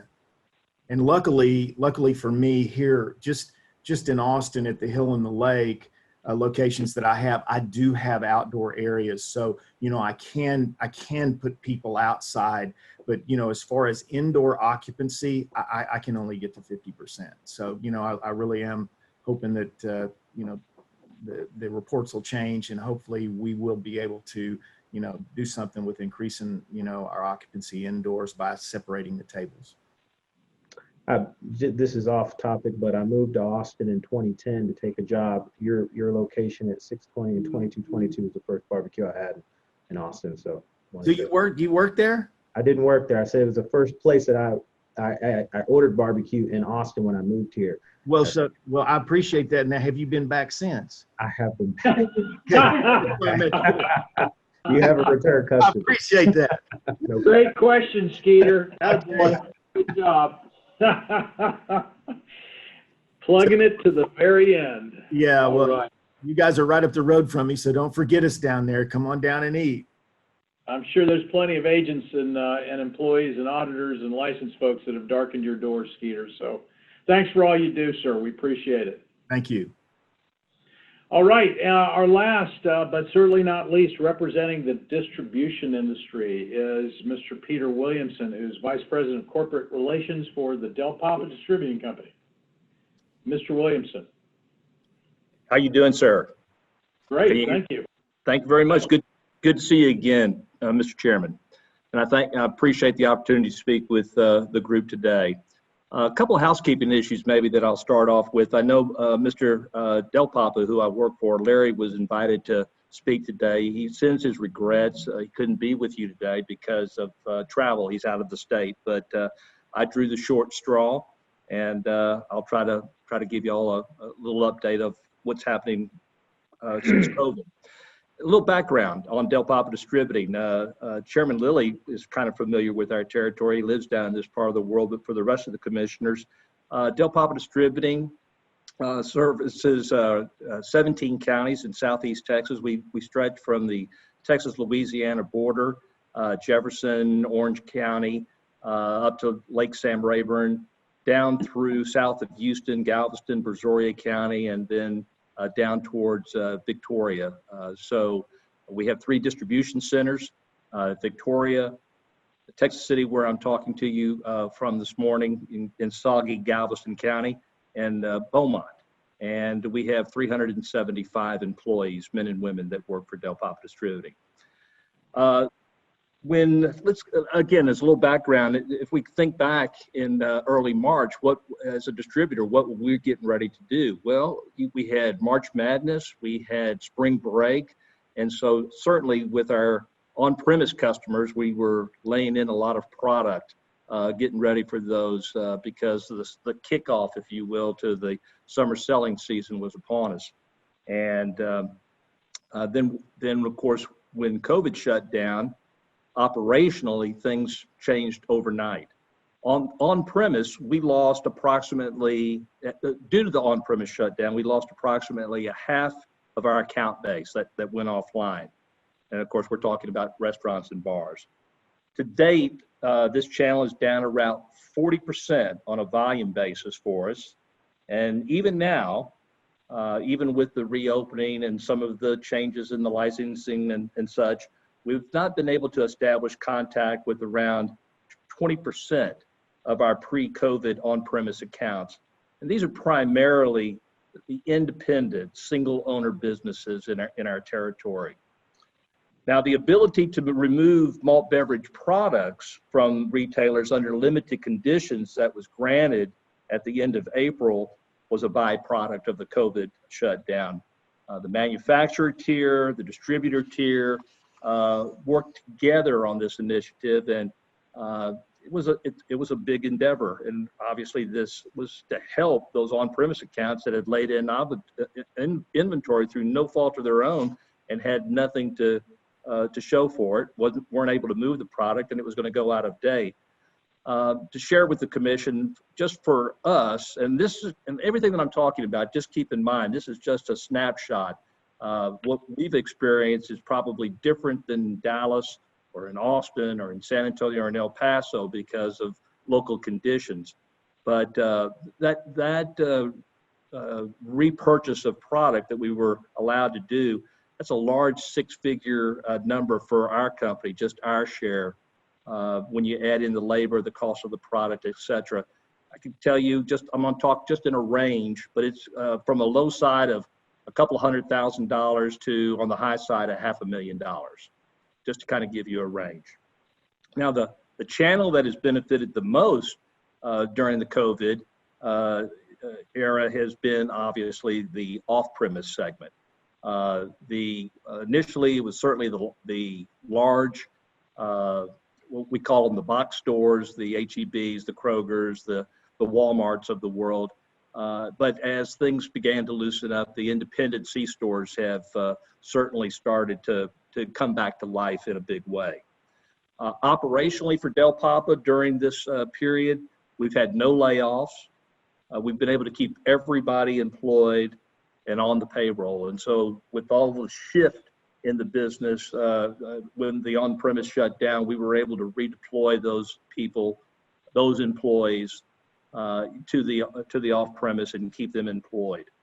We've limited the number of people that come to our facilities, whether they be outside vendors or even our own employees. If they don't really have a reason to come to the warehouse, even our own employees, we've said and instructed them to stay away. We've obviously taken advantage of virtual home office arrangements for management and staff that can work from home. Talking to you today on Zoom. Obviously, we're probably zoomed out, but that's obviously become a big technology that we've all adopted. Helpers on our big trucks, on our bulk trucks that would ride with a CDL driver to our accounts. We took them off of the trucks, and they are following our trucks to the stops. And so obviously they're getting reimbursed for mileage and maintenance for their own personal vehicles. But we thought that distancing was important to kind of keep to keep our people safe. We've adjusted our delivery schedules and our frequencies to limit contact with store personnel and employees. We've dramatically increased our e-commerce business with our customers during this period. And also from a giving back standpoint, we've increased our community donations and engagements during this period. And I'm talking about donations to our food banks in Beaumont, in Galveston County, and over down in Victoria, to the Texas Restaurant Association Relief Fund that they were doing for their employees. We just felt like we were blessed to be able to conduct business, number one, and that we needed to give back to the community. And we've really stepped up in that area and those efforts over the last 6-7 months. And in summary, I guess my thought that I would like to share with the commission may not be shared with everybody, but I believe this period of time has really demonstrated the continuing effectiveness of the three-tier system during COVID. The flexibility, lots of our critics for the three tiers say it's an old system, been around since Prohibition, but I mean, this is a living, breathing system, and I believe regulators, manufacturers, distributors, and retailers have worked together to be able to kind of weather the storm. And those are some of my thoughts and comments. And if Chairman Lilly or any other commissioners have some questions, I'll be happy to answer them if I can. Well, thank you, Peter, for being here. And I just had the opportunity to drive out of Houston this morning, and it was pretty treacherous leaving at about 5:45. And I know that once again our beloved Southeast Texas is under siege from the weather. And I wish all of you, your drivers, all your employees, and all individuals in our industry and otherwise agents and employees in the southeast part of Texas, we wish them well, and obviously concerned for everyone's safety. Commissioners, do you have any questions for Mr. Williamson before we move on? I did have one quick question. Mr. Williamson, thank you for being here. You had mentioned in your comments that you didn't have to furlough or get or fire any employees. You're able to keep everybody. Was that through the PPP, or is that just through your business strategy? That was just through our business strategy, man. We did not take any PPE. That's outstanding. Didn't believe it was the correct thing to do in our particular case when there were so many other people that needed the money worse than we did. Thank you very much. Yes, ma'am. And the Del Papa family have been a part of Southeast Texas for many, many years. 110 years, Chairman. Yep, starting in Galveston County, born on the island, as they say, in case anybody wants to know what BOI means. Yeah, very few of us know what that means. But, you know, when you listen to all these testimonies, there have always been, and I'm amazed whenever I travel throughout the world or throughout the country at the awe that people hold Texans in, and the reverence that we hold for our state. Some people think that it's ill-founded, but when I hear these business owners who have been faced with enormous challenges, rather than retreating and complaining, they're solving, right? Rather than going into a bunker, they're coming up with proactive ways to keep their businesses running, keep their employees employed to the best of their ability. I marvel at the ingenuity that's been represented here. And, you know, when you couple that with the longevity of our employees and what we've tried to, and we don't always get it right, okay? Like, let's admit right here, starting with me, we don't always get it right. But trying to prevail in this public-private partnership that is so critical to keeping our economy thriving, I think we saw a great example. We've got a lot of miles ahead, unfortunately, but we're going to get there. We're going to get there together. And I just applaud General, you and everyone at the agency for all the hard work that you've done in this collaboration. And so, and that's what it is, folks. It really is. And we very much appreciate everybody's time today. So with that, we are going to move to the next agenda item, which is the return to work protocols. And Director Fletcher, you have the floor. Hello again, I'm Amanda Fletcher and I serve as the Director of Human Resources for TABC. Commissioners, next I'll be presenting return to work protocols. Next slide, please. This month, TABC entered into our first phases of our reopening our offices to the public by appointment only. On September 9th, our headquarters and Austin regional office was opened as the pilot, and all other regional offices have been reopened. We're currently working with plans to reopen area offices next. Next slide, please. We're still able to serve our customers without requiring in-person contact with the addition of limited in-person appointments. TABC has launched a new online appointment form for customers who need to schedule in-person appointment services with audit or licensing staff. Customers can fill out the form on our website to set a time for an in-person appointment. The appointment request will be automatically emailed to the appropriate staff to confirm the appointment and provide further instructions. We have built COVID conditional screening questions into the online appointment form, which prevents those who fail the screening from continuing to schedule an appointment. Customers may contact other departments directly to access services or schedule appointments. We have a receptionist at the headquarters building to assist with greeting customers and completing the COVID screening prior to attending their appointments. Next slide, please. To protect the safety of the public and our team, only certain employees will return to work with limited public interaction in these first phases.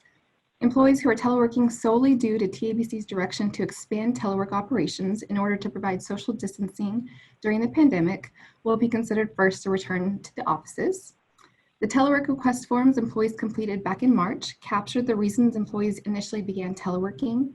HR recently repolled employees already approved to telework to ensure we have the most current information to assist directors in selecting the employees for the first skeleton crews. Employees who have indicated they have higher risk factors such as age or underlying health conditions, and employees who are unable to find childcare should be considered last to return to the office. Next slide. All employees returning to a TABC office after teleworking or another COVID-related absence must complete our COVID-19 work questionnaire. We revised our questionnaire this month. The criteria used to assess an employee's ability to return to work after a suspected case or confirmed case of COVID-19 is based on guidance from the Center for Disease Control.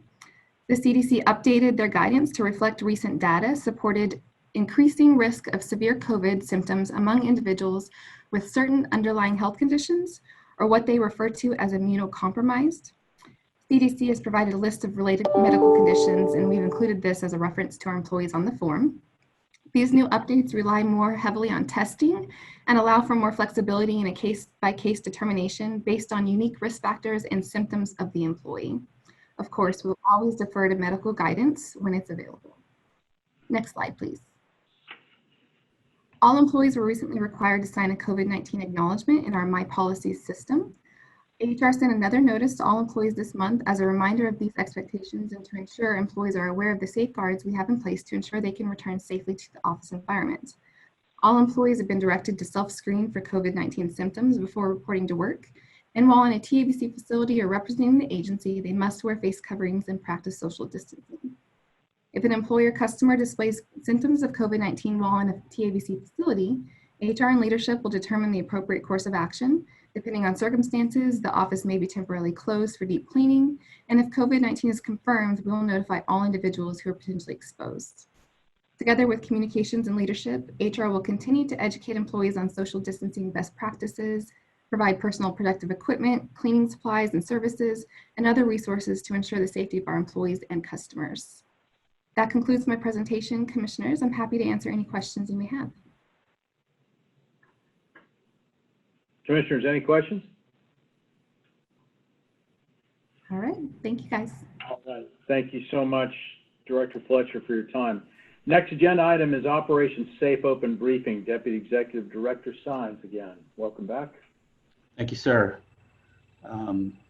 Today I'm here to present on a few statistics for Operation Safe Open.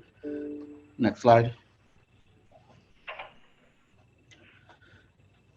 As you commissioners are well aware, enforcement, Operation Safe Open began on June 18th, but as you're aware, we began working these issues well before June 18th, ever since the initial shutdown began. Operation Safe Open is entering it's entering its 15th week this week, and I wanted to say a few things that I'm very proud of the Enforcement Division. because they've done a very well job in a very fluid situation. Everything that we've had to do is, to use military analogies, we've had to pull out of one battle one weekend and engage in a completely different battle on the second weekend, depending on the different guidances that we've received. So, like I said, once again, I'm very proud of the division. To date, we've conducted over 17,000 inspections. We've received well over 3,000 total complaints. Some of them have been duplicative. So if you hash those out to individual locations, we're well in excess of 1,500 complaints. Unfortunately, we have found 507 different violations during this time, and 175 emergency order requests for shutdown for locations that just refuse to close, and then subsequently refuse to pattern or reinvent their locations into something that is legal right now, which is the restaurant style operations. If you look at the statistics during the sixth week, there began protests in earnest, very public protests from different bar owners that created situations where TABC had to go from a warning-based system to issuing actual violations, unfortunately. And so, that's not something we as an agency want to do. These are very difficult guidelines. I always caution my supervisors to be extremely cautious of the fact that sometimes, or most of the time, folks don't understand why we're enforcing or what we're enforcing. And the usual plan of attack against TABC is to add some modicum of ridiculousness to what we're doing. Here recently, we've received a lot of questions and complaints about why people who serve food can have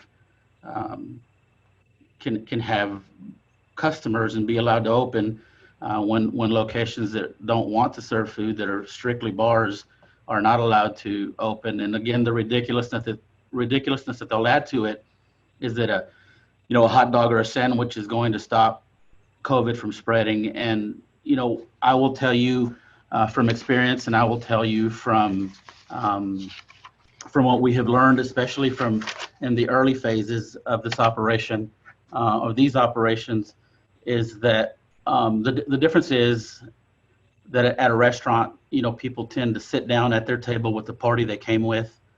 They will eat their dinner. They will enjoy their beverages. They will be there as long as they need to be there, and then they will leave. The issue that we have with bars, and that we saw when Governor Abbott first opened them back up, was that once 10 p.m. rolled around and the inhibitions had been lost due to the introduction of that alcohol, that there was no more public separation. There was no more social distancing going on, simply because, again, you tend to lose your inhibitions around that time. So, we hate that we have to be during, we hate that we have to be in this issue at all. But the fact is that the governor and the agency is going by what is best for the public. And if you'll notice some of the photographs on this slide here, it's just very difficult to social distance once inhibitions have been lost. So what we're trying to create, and I believe what the governor and his medical experts are trying to create, is an environment where people can still go out and be social. As was mentioned earlier, being social is never more important than it is today, and it has proven how much humanity needs to be a social butterfly in that sense. And so we don't hardly ever get to respond to those types of questions. And again, it adds a ridiculousness to what we do. But in the end, it is for public safety, and it is to keep people safe. And so with that concludes my presentation. If anyone has any questions, thank you. Commissioners, any questions or comments for Deputy Executive Director Sines? I've just got one statement, Mr. Sines. Great presentation and very, very good explanation on what happens when alcohol is introduced and how we're enforcing that component of the bar situation, people lose their inhibitions with the introduction of alcohol. So it's very important that you highlighted that. On the prior slide, the statistics slide, can you go back to that? Sure. Sorry. So of the complaints, can you discuss, when we have the complaints come in, I think we have, 1,485. What's the percentage of on-site investigation for those types of complaints? And I understand you said many are duplicative. Can you kind of give us an explanation on percentages? Do we look for certain things, or are we looking for, if they are duplicative, obviously they're coming from different individuals reporting, there's more likelihood that the violation is occurring. Is that something that we look for? Yes, sir. Obviously, by law, in the Alcoholic Beverage Code, we are required to investigate every single complaint that we get.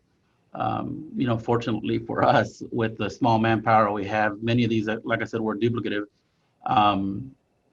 We would love to work them all undercover, Commissioner, but obviously that doesn't lend itself to a possibility, simply because we don't have the manpower for that. So many of them are inspected in an open capacity. I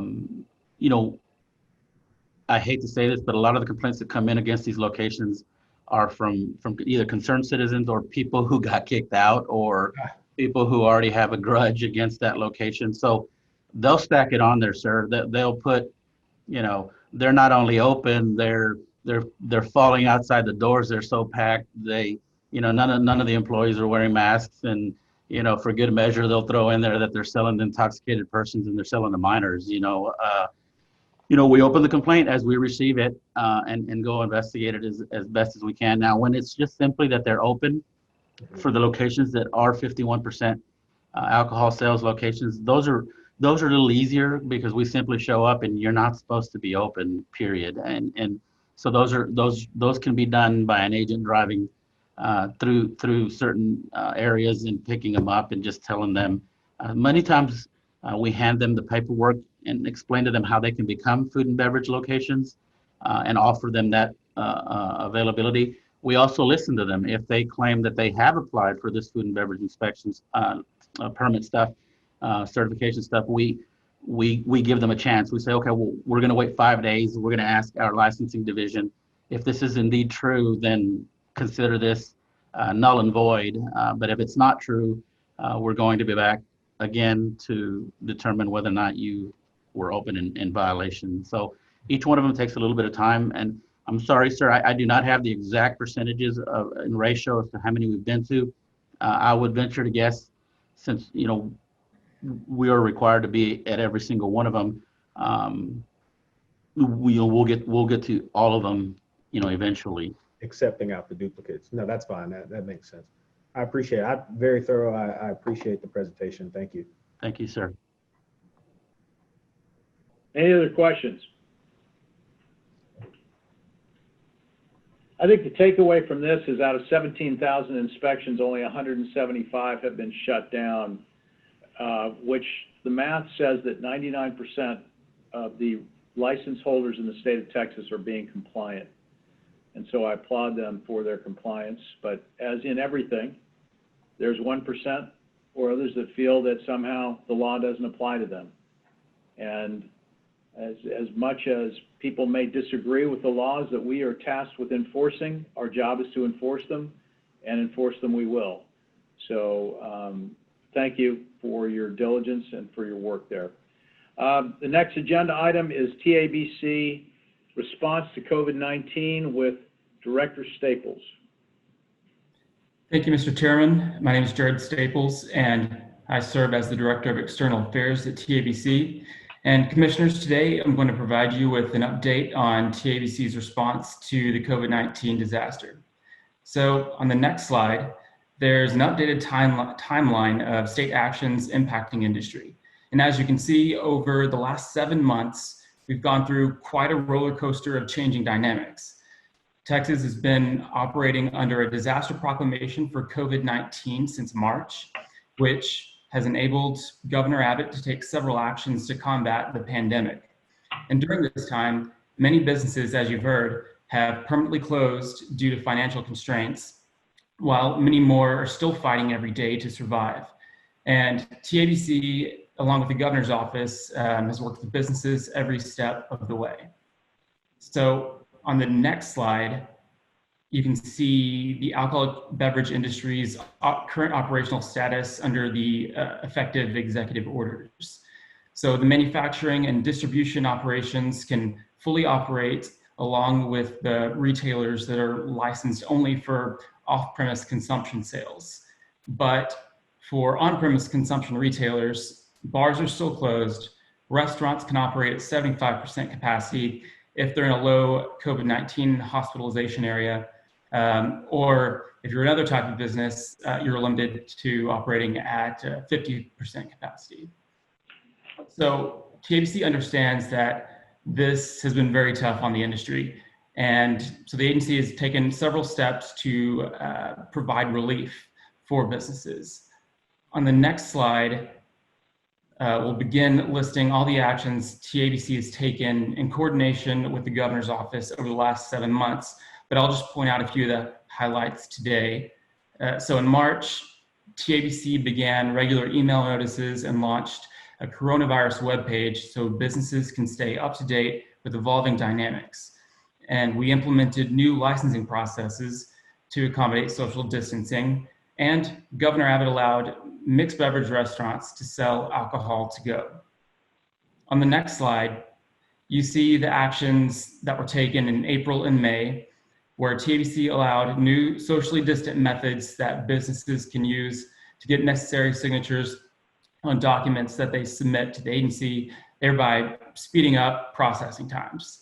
And we also worked with the governor on several waivers that allow some businesses to renew their licenses, even if they miss the deadline, and they can avoid certain late fees on top of that.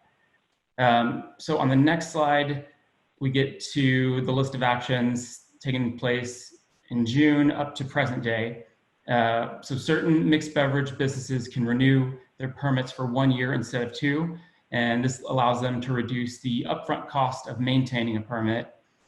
TABC also cut the red tape for businesses that want to qualify as a restaurant, and for those that want to expand their service outdoors. The agency also worked to help VFWs remain open. All of these actions have been made possible to allow more businesses to operate in a safe manner in compliance with the governor's executive orders. So on the next slide, you can see TABC's robust level of engagement with stakeholders to help them take advantage of these critical lines of assistance. And TABC's enforcement division has been working hard to ensure businesses are operating in compliance with the executive orders. And as you just heard from Director Sines, most businesses are doing the right thing. And when TABC does find a violation, it provides a measured response.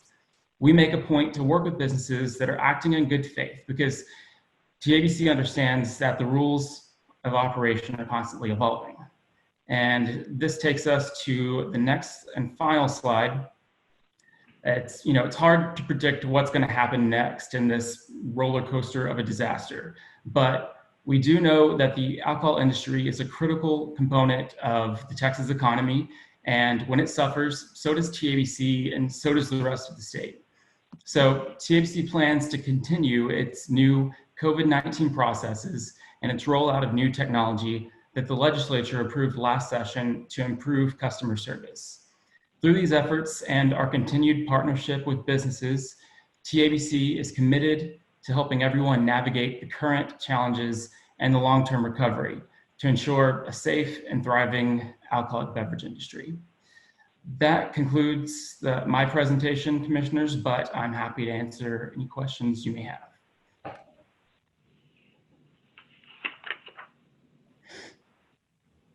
Director Staples, thank you very much. Well done, and good job in dealing with all of our industry members, and good presentation. Next agenda item is how TABC is engaging the public. Director Joseph, you have the floor, please. Yes, sir. Thank you. I am Joanne Joseph. I serve as Director of the Licensing Division for the TABC. Commissioners, I'm here today to present the guidelines we've set out for engaging with the public. Next slide, please. On September 9th, we launched phase 1 of the reopening to the public only in our regional offices. Our regional pilot office was Region 4. And beginning September 15th, we added all other regional offices. And on September 23rd or 22nd, excuse me, we will add other area offices as well. Next slide, please. Essential TABC staff will be in regional offices to meet with the public. Next slide, please. A big thank you to ITD and Communications for setting up the appointment portal on our webpage. And the public must make an appointment. Staff will notify them to confirm their appointment time and to provide additional instructions. At this time, appointments will be limited. Duration of appointments will be 30 minutes to ensure ample time to sanitize the area before the next appointment. The online registration has a built-in feature that will not allow for overlapping appointments. And in addition, visitors to the site will also be routed to a COVID self-screening questionnaire prior to being able to book their appointments. Next slide, please. To ensure the safety of the public and our staff, the meetings will take place in the lobby areas of the regional office. Visitors are instructed to remain in their vehicle until they receive notification from a TABC employee that we are ready for them to enter the building for their appointment. Visitors will be required to wear a mask while they are in the office. And then that concludes my presentation. And commissioners, I'm happy to answer any questions. Commissioners, any questions or comments for Director Joseph? Having heard none, thank you, ma'am. Yes, sir. All right, the next agenda item is a status report on alcohol sales affidavit and applications for food and beverage certificates. Director Jones, please. Good morning, Chairman Lilly and Commissioners. For the record, my name is Dexter Jones. I serve as the Chief of Audit and Investigations Division. Today, I will be presenting a brief update of the agency's COVID relief efforts to assist on-premise establishments to reopen at both retail and the manufacturing segments of the industry. Next slide. To be eligible for reopening, industry members may submit one of 3 affidavit types, which includes the service of food and all on-premise sales. The process for reopening began after Governor Abbott announced phase 1 opening in April and has evolved through the governor's recent announcement. As of August 25th, all requirements for food service are evaluated on the relaxed food and beverage provisions that you approved during the emergency board meeting in August.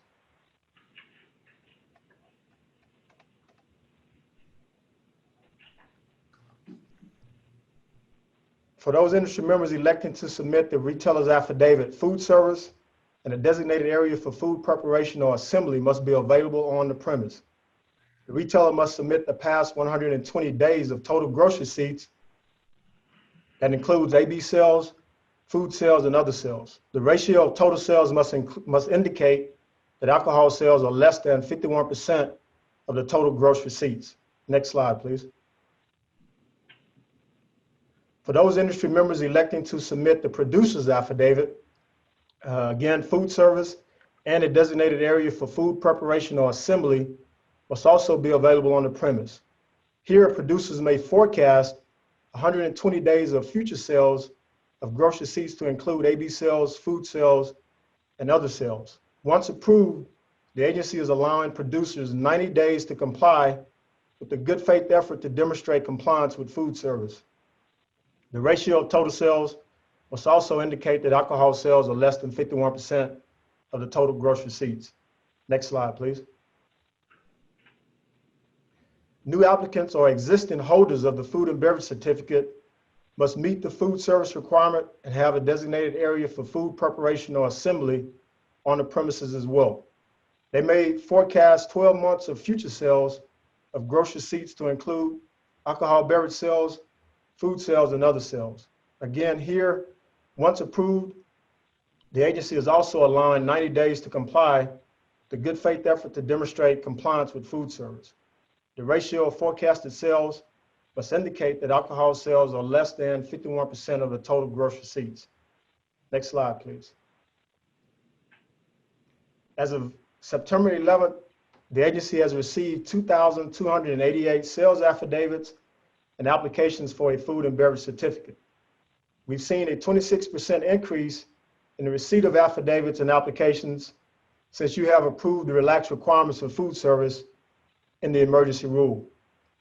Overall, the Audit and Investigations Division has received 687 retailer and/or producer affidavits. We've approved 478 of those. 73 of those affidavits have been withdrawn, whereby the permittee has indicated they will apply for a food and beverage certificate. Overall, the Licensing Division has received 1,601 applications for a food and beverage certificate.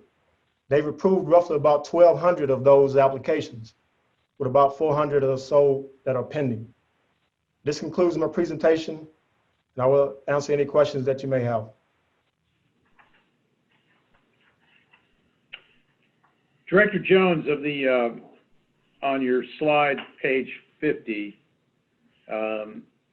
it says 88 have been disapproved. Is there any consistency as to why one might be disapproved? Yes, sir. Most of those, in terms of the disapprovals, have been industry members that simply don't meet the 51% threshold. They've attempted to submit the data and the records for us, but their percentages of alcohol were well in excess of 51%. And/or it could be where some of them just didn't provide us with all of the adequate information. Right. Okay, thank you. You're welcome, sir. Other questions? I'd just like to say that it really is outstanding work that the staff has done. When you look at 1,600 or so received and 1,100, give or take, have actually been approved. And from my understanding, they're being approved in a very expeditious fashion. So again, just outstanding work by the staff and the team to do everything that we can for our customers to make sure that they can reinvent themselves and open their doors to business. So thank you very much. Thank you, ma'am. We've really worked as a team with the licensing division to try to be adaptive to the industry's demands. Well, you've done a great job. Thank you. Commissioner Marino, to add to that, and while Director Jones isn't one to brag about his accomplishments, or Director Joseph in their accomplishments together, in February of 2020, it took 40 days to get a food and beverage certificate approved, original application. As of August, it took 10 days. That is an extraordinary achievement. Everyone who looks at government and says we don't do things right, we do things too slowly, complaining about bureaucracy, that's a 400% improvement from February to August. That's because our people are doing more with less. And I believe we're short 3 licensing people at the moment. So if you can imagine, we're not even staffed at 100%, and yet we're able to do this kind of work. So again, no one's perfect, but I think this is an extraordinary job. Director Joseph and Director Jones, well done, all of you, and everyone should be applauded for their efforts. I'm going to throw a curveball here. In the interest of time, we've gone, fairly long, but talking about incredibly important things. And everything on the agenda is incredibly important, but there are a couple of items that on discussions with the ED and others that we'd like to see if we can defer to the next meeting. And so in order to do that, I need to present that to the commissioners for a vote. And so I'm going to propose that agenda item 3.6, the AIMS and POE module demonstration, and 3.7, the commissioner training manual, be deferred until the next commission meeting, not not expunged, but simply deferred. So we will go over this at the next commission meeting, if so approved, and I would seek a second for the motion. A second. Okay, Commissioner Boatright, second. All in favor of deferring these to the next meeting? Aye. Aye. All right, the ayes have it, so moved. We will now move to section 3.8. I beg your pardon? 4.1. Excuse me, 4.1. We now move to public comment.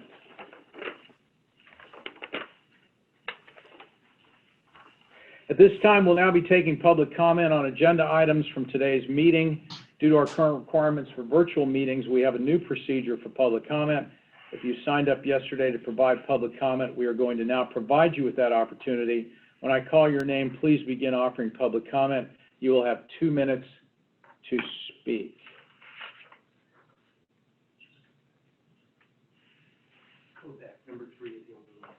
Is that right? The other withdrawn? They have not called. Gotcha, okay.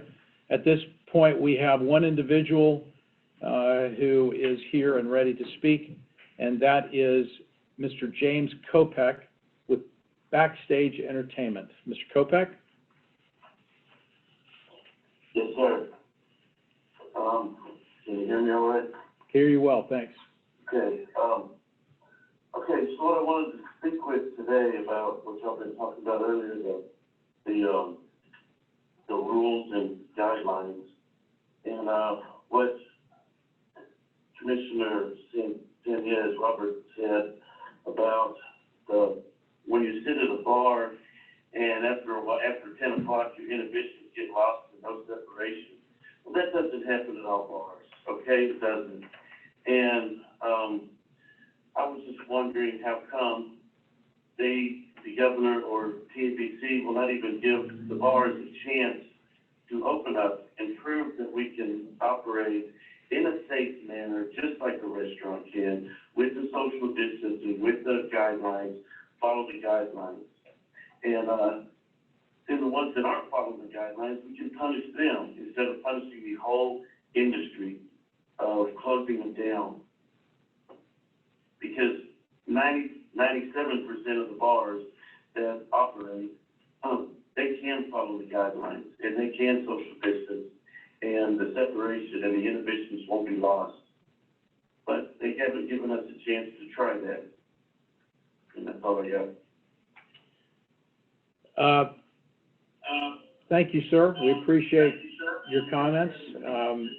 That's not the first time that we've heard that argument, and it is certainly something that we take seriously. We keep this under consideration. We are in consultation with health experts as well as with individuals from throughout the state. And believe me, we wish as much as you do that we could flip a switch and open the bars. We just simply can't at this stage, but we very much appreciate and are empathetic to your concerns. So thank you for calling in.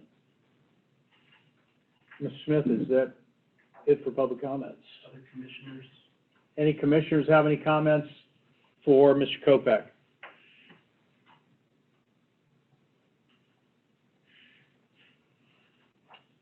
All right.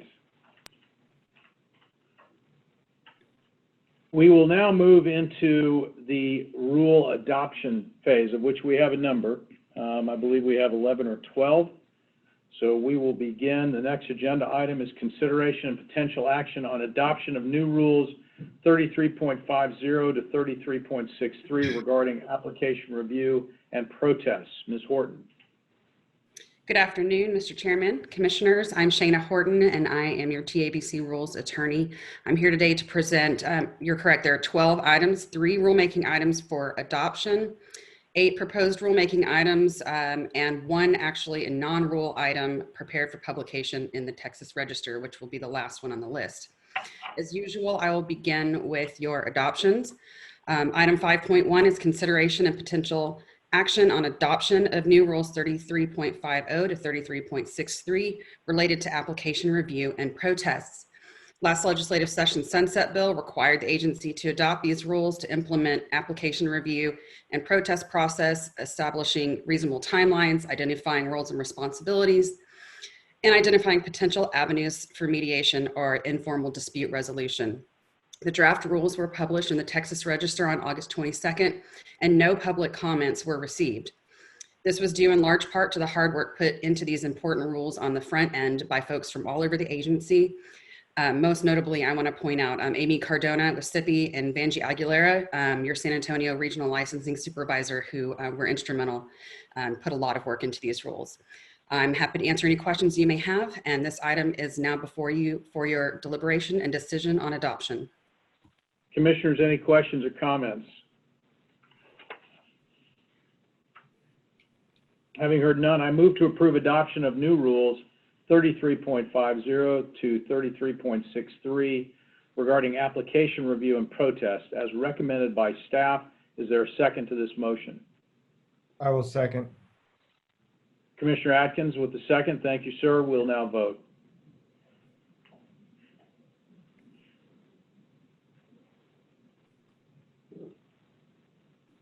All have voted.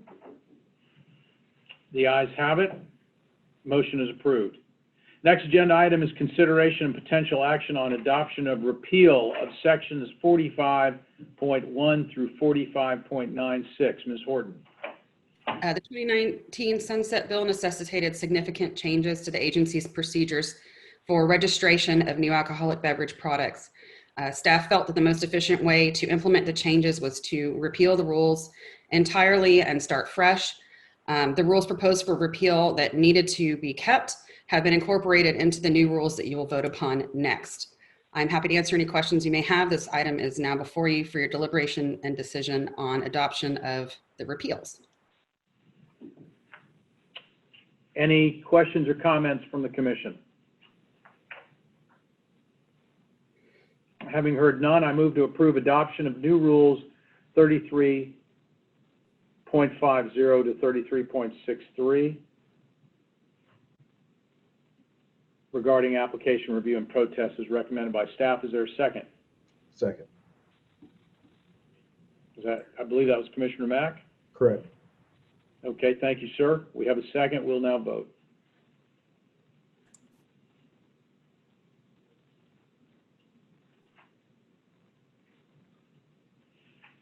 All have voted.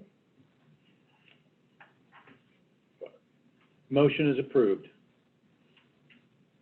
Next agenda item is consideration and potential action on adoption of repeals of sections 45.1 to 45.96. We've already voted. Oh, we done, excuse me, beg your pardon. Next agenda item is consideration and potential action on adoption of new rules, Chapter 45. Ms. Horton. Okay, I believe actually, Mr. Chairman, I believe the vote you just took was on 33.5 to 33.63. Correct. And I apologize. I think you, I read item 5.2, but the vote was not on the repeal. So I just want to make sure that we have the record straight.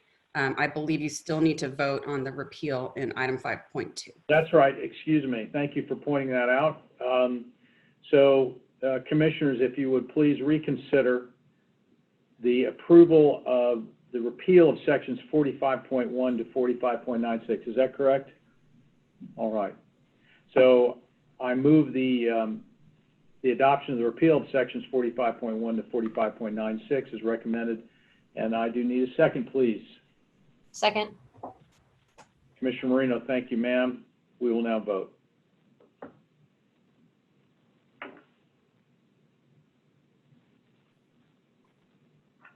All have voted. Motion carries. The motion is approved. Now we will go, Ms. Horton, to Chapter 45, please.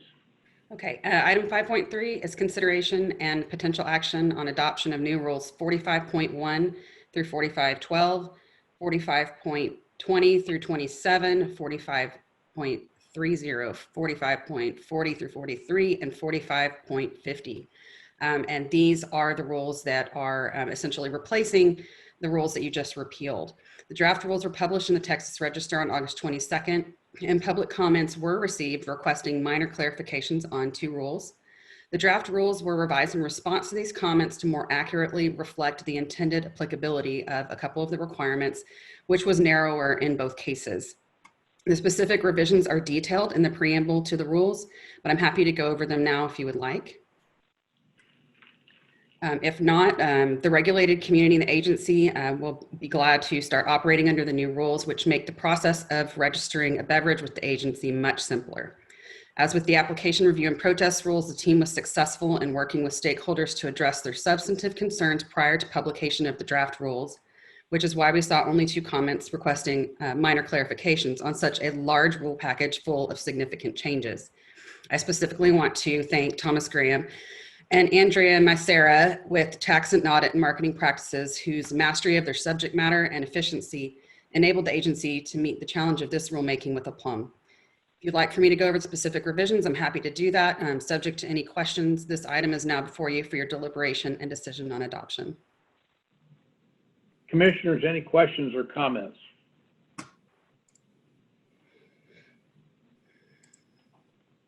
I am delighted to move to approve adoption of new rules, Chapter 45, as recommended by staff. Is there a second?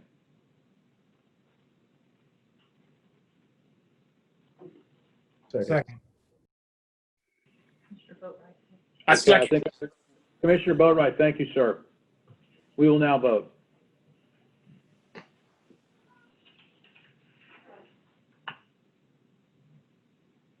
All have voted? The ayes carry. The motion is approved. And again, great job, staff, making government more efficient. The next agenda item is consideration and potential action on publication of proposed new and amended Chapter 33, Subchapter A through A and F, Alpha and Foxtrot, proposed preamble and text. Ms. Horton. We're now moving into your proposals portion of your rules agenda. Many of the rulemaking packages we're going to be talking about today are proposed simultaneously because taken together, they will overhaul Chapter 33 of our rules, which is related to licensing. The Sunset Bill required so many changes to so many parts of Chapter 33 that we took this opportunity to not just implement the changes required by Sunset, but also to reorganize the rules into new subchapters that are more intuitive and follow a standard internal order. These changes will make the rules more sophisticated and cohesive, and also easier for users, including agency staff and members of the public, to navigate. Other rule packages you're seeing today must be proposed at this time to meet legislative deadlines for rule adoption by December 31st of this year, which is just to explain why there are so many on today's agenda, more than you're used to seeing. While this month's proposals are a heavy lift, they represent the bulk of the remaining changes required by bills passed last legislative session. So you'll be glad to hear that. Item 5.4 is consideration of and potential action on publication of proposed new and amended Chapter 33, subchapters A and F. Subchapter A has been revised to make only non-substantive changes and reorder existing rules. Subchapter F is a new subchapter created to house existing rules that are currently located in Subchapter C, which we are proposing to bump down to make room for rules of broader applicability to be in the earliest subchapters. This is one of the patterns that is guiding our rule revisions, and you will notice it elsewhere in the proposed rules today. Rules that apply to all or most permit or license holders will be placed at the beginning of the chapter or subchapter, and rules with narrower applicability will follow. I'm happy to answer any questions, and this item is now before you for your deliberation and decision on proposal. Commissioners, any questions or comments? Having heard none, I move to approve publication of proposed new and amended Chapter 33, Subchapter A and F, proposed preamble and text as recommended by staff. Is there a second to the motion? Second. Commissioner Marino, thank you, ma'am. We have a second. We'll now vote.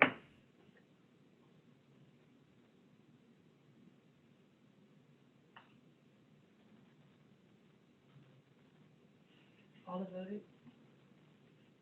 All have voted and votes have been recorded. The motion is approved. We'll now move to 5.5, which is consideration and potential action on proposed new Chapter 33, Subchapter C, as in Charlie, bonds, proposed preamble, and text. Ms. Horton. Rules proposed amendments 33.40 to 45 move the bond-related rule provisions out of a fees subchapter and into their own dedicated subchapter, and also codify certain existing agency policies relating to how regulatory violations impact bond requirements, and make other editorial changes for accuracy and consistency. I'm happy to answer any questions, and this item is now before you for your deliberation and decision on proposal. Commissioners, any questions or comments?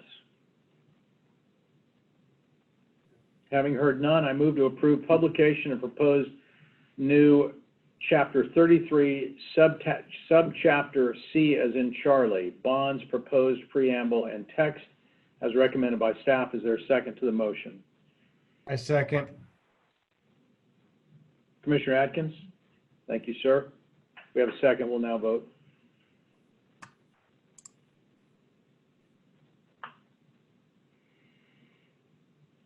All have voted? All have voted. Motion carries and is approved. All right.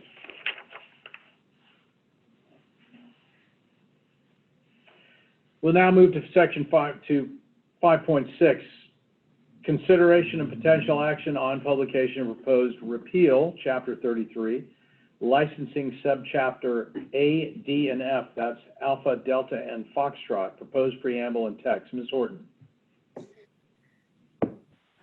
Proposed for your consideration is the repeal of the following rules, sections 33.1, 33.3, 33.4, 33.6, 33.7, 33.13, 33.21, 33.22, 33.24, 33.27, 33.31 through 34, and 33.41. These rules, currently located in Chapter 33, subchapters A, D, and F, are being moved to other locations within Chapter 33 through other rule proposals up for your consideration for proposal today. Due to rulemaking procedural requirements, we cannot simply move a rule. Rather, we must repeal the rule from its existing location and then adopt it again at its new section. So that's why we're having all of these repeals. I am happy to answer any questions, and this item is now before you for your deliberation and decision on proposal for repeal. Commissioners, any questions or comments? Having heard none, I move to approve publication of proposed repeal of Chapter 33, licensing subchapter A, D, and F, Alpha, Delta, and Foxtrot, proposed preamble and text as recommended by staff. Is there a second? Second. Commissioner Mack, thank you, sir. We will now vote.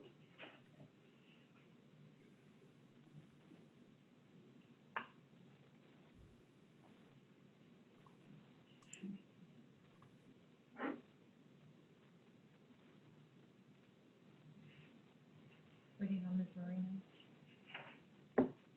Waiting on Commissioner Marino. We've all voted? All voted. Thank you, ma'am. And the motion carries. We will now move to 5.7. The next agenda item is consideration of potential action on publication of proposed new rule, Chapter 33, Subchapter G, as in golf, emergency orders. Mrs. Horton. Ms. Horton. In 2019, the legislature adopted House Bill 1545, as you know, the Sunset Bill, which added new Alcoholic Beverage Code Section 11.614. Under this provision, the commission or executive director may issue an emergency order without a hearing, suspending the permit of a permitted license or licensed business upon determining that the continued operation of that business constitutes a continuing threat to the public welfare. The statute authorizes adoption by rule of procedures for the determination and appeal of an emergency order. The rule language largely tracks the statute. It also provides that neither the executive director nor the protestant party may appeal to the commission the determination of an administrative law judge. This is due to the brief and emergency nature of such orders, which are likely to run and expire before an appeal could be heard. Of course, an aggrieved protestant may have other remedies available to it in the district court. We have obviously been already operating successfully under our statutory authority for emergency orders. These rules would just formalize those procedures. I'm happy to answer any questions, and this item is now before you for your deliberation and decision on proposal. Questions or comments, ladies and gentlemen? Having heard none, I move to approve publication of proposed new rule, Chapter 33, Subchapter G as in golf, emergency orders as recommended by staff. Is there a second to the motion? Second.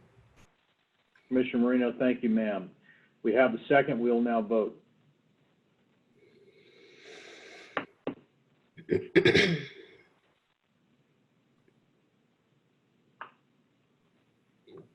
All have voted? Votes have been recorded. Motion is approved.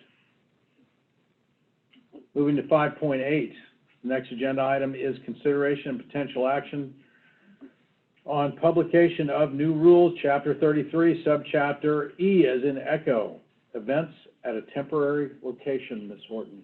All right, we're filling in Chapter 33. 2019 Sunset Bill, the legislature adopted amendments to the code consolidating permitting for events at temporary locations into 3 authorizations. The new rule subchapter primarily implements those legislative changes. Because the necessary amendments are extensive, the agency is also taking the opportunity to improve the rules for temporary events through reorganization and adoption of certain current agency policies into rule.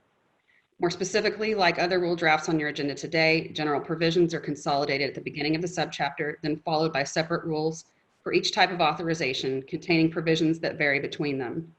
Some of the proposed new rules would codify through the rulemaking process agency policies related to the use of alcohol at fundraising events and qualification for a file and use notification. The proposed rules would not go into effect until September 1st, 2021 in order to coincide with the effective date of the related statutory changes. I'm happy to answer any questions, and this item is now before you for your deliberation and decision on proposal. Questions or comments, commissioners? Having heard none, I move to approve publication of new rule, Chapter 33, Subchapter E as in Echo, events at a temporary location as recommended by staff. May I have a second, please? Second. Commissioner Atkins? Yes. Thank you, sir. We have a second. We'll now vote.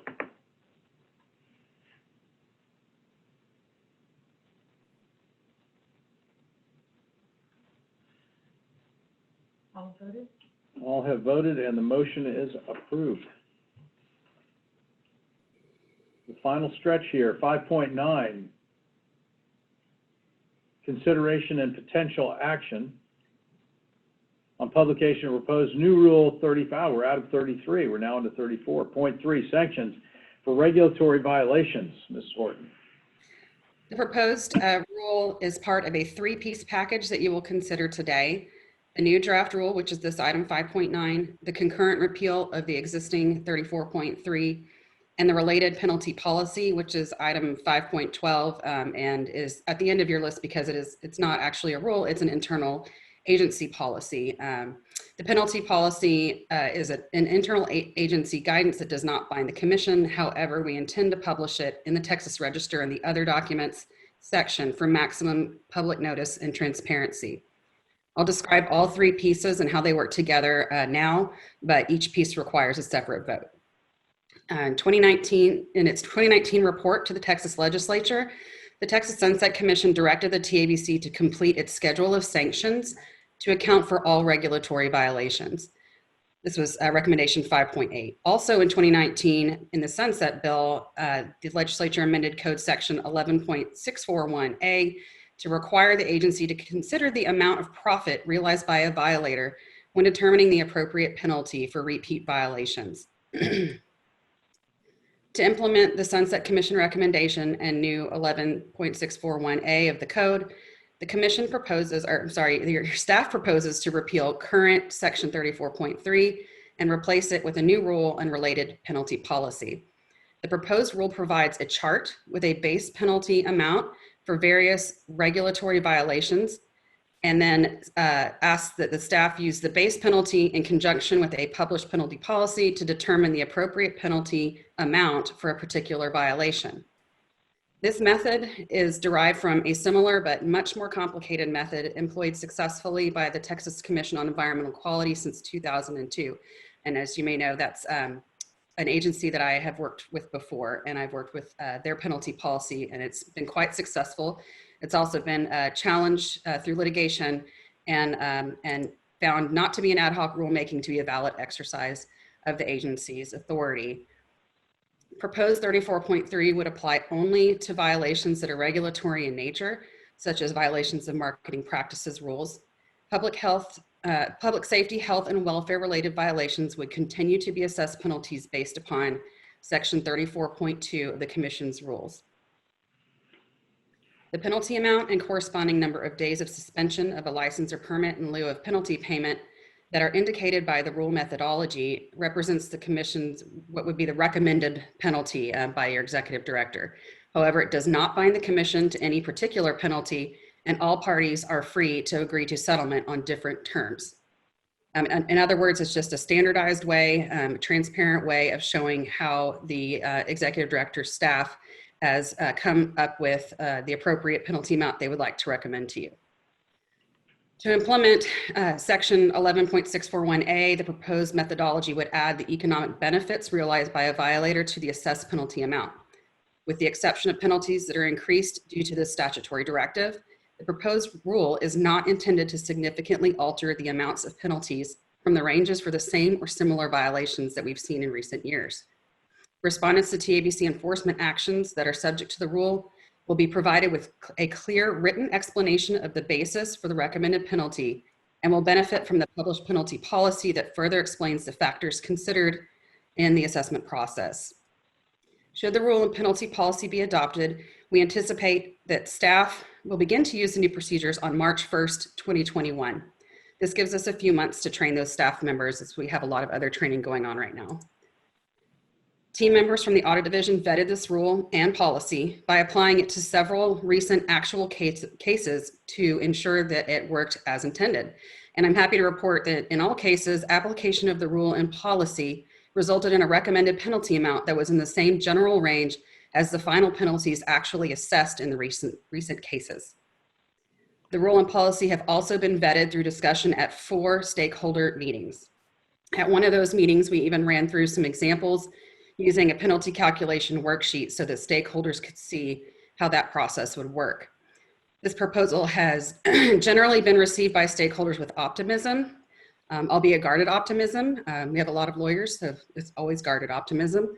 They have expressed appreciation for the transparency that the process affords and are also hopeful that it will result in consistent penalties for similar violations and similarly situated respondents. So that kind of explains all 3. We'll vote on them separately. So I'm happy to answer any questions. And the item now before you for your deliberation and decision is proposal of new rule 34.3. Thank you. Commissioners, any questions or comments? Having heard none, I move to approve publication of proposed new rule 34.3, sanctions for regulatory violations as recommended by staff. Is there a second to the motion? Second. Commissioner Mack? Thank you, sir. I have a second. We will now vote.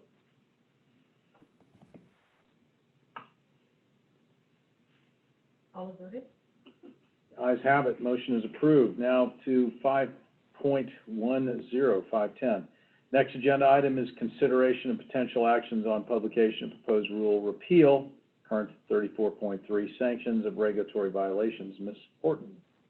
I have nothing further to add. The item is now before you for your proposal for repeal. Right. So basically, in summary, we will now vote through 510, 511 in sequence.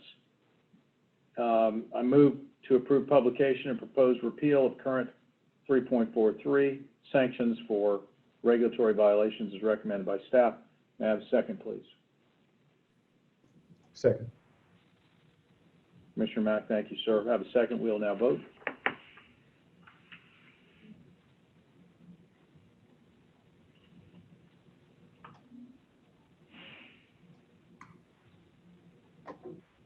All voted? Motion carries. 5.10, consideration potential actions on publication of proposed Rule 34.6, liability for actions of alcohol delivery orders. Ms. Horton. 2019 Senate Bill 1450 added Alcoholic Beverage Code Chapter 57 Consumer Delivery Permit, which was effective September 1st, 2019.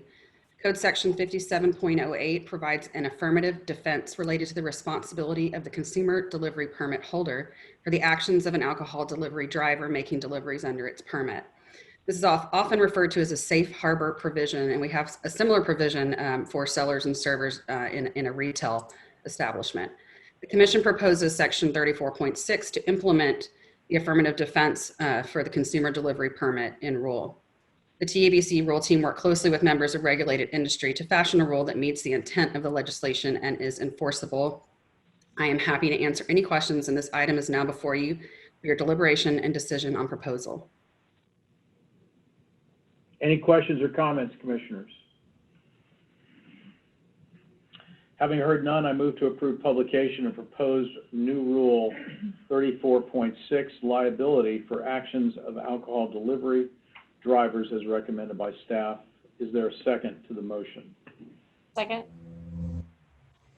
Commissioner Marino, thank you, ma'am. We have a second. We will now vote.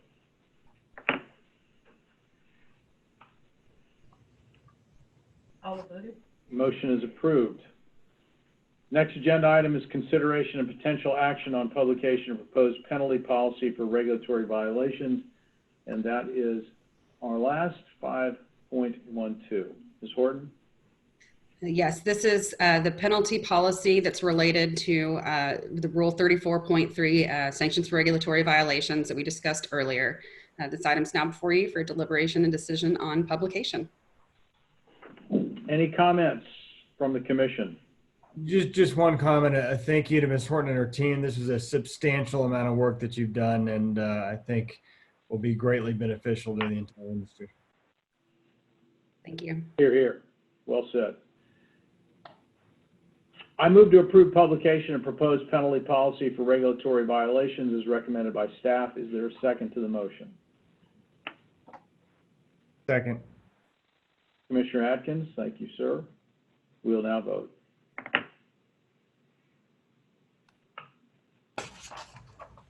All voted? All have voted. Thank you.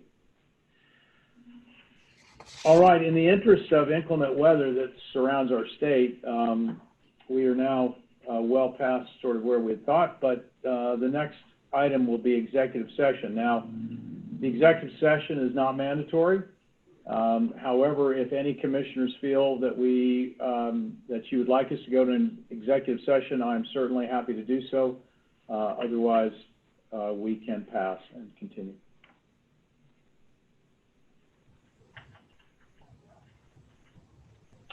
All right.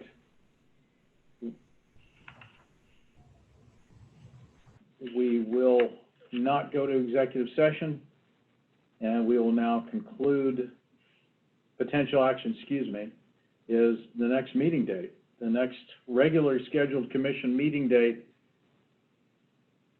was planned for Tuesday, November 24th of 2020. However, that is the week of Thanksgiving, and we would consider having a meeting the week before, and therefore our new meeting date is November 17th. Commissioners, are you available for November 17th? Yes. Yes. Okay. Having heard no opposition, the commission is scheduled to meet on Tuesday, November 17th, 2020. Next item is adjournment. The time is now 1:05. Ladies and gentlemen, thank you. We have got a lot done today. We heard from industry and we worked on a lot of rules, and I thank you for your time, your commitment, your service to the state. General Nettles, thank you, sir, for everyone on your staff for all their diligence. It is 1:05 and we are adjourned.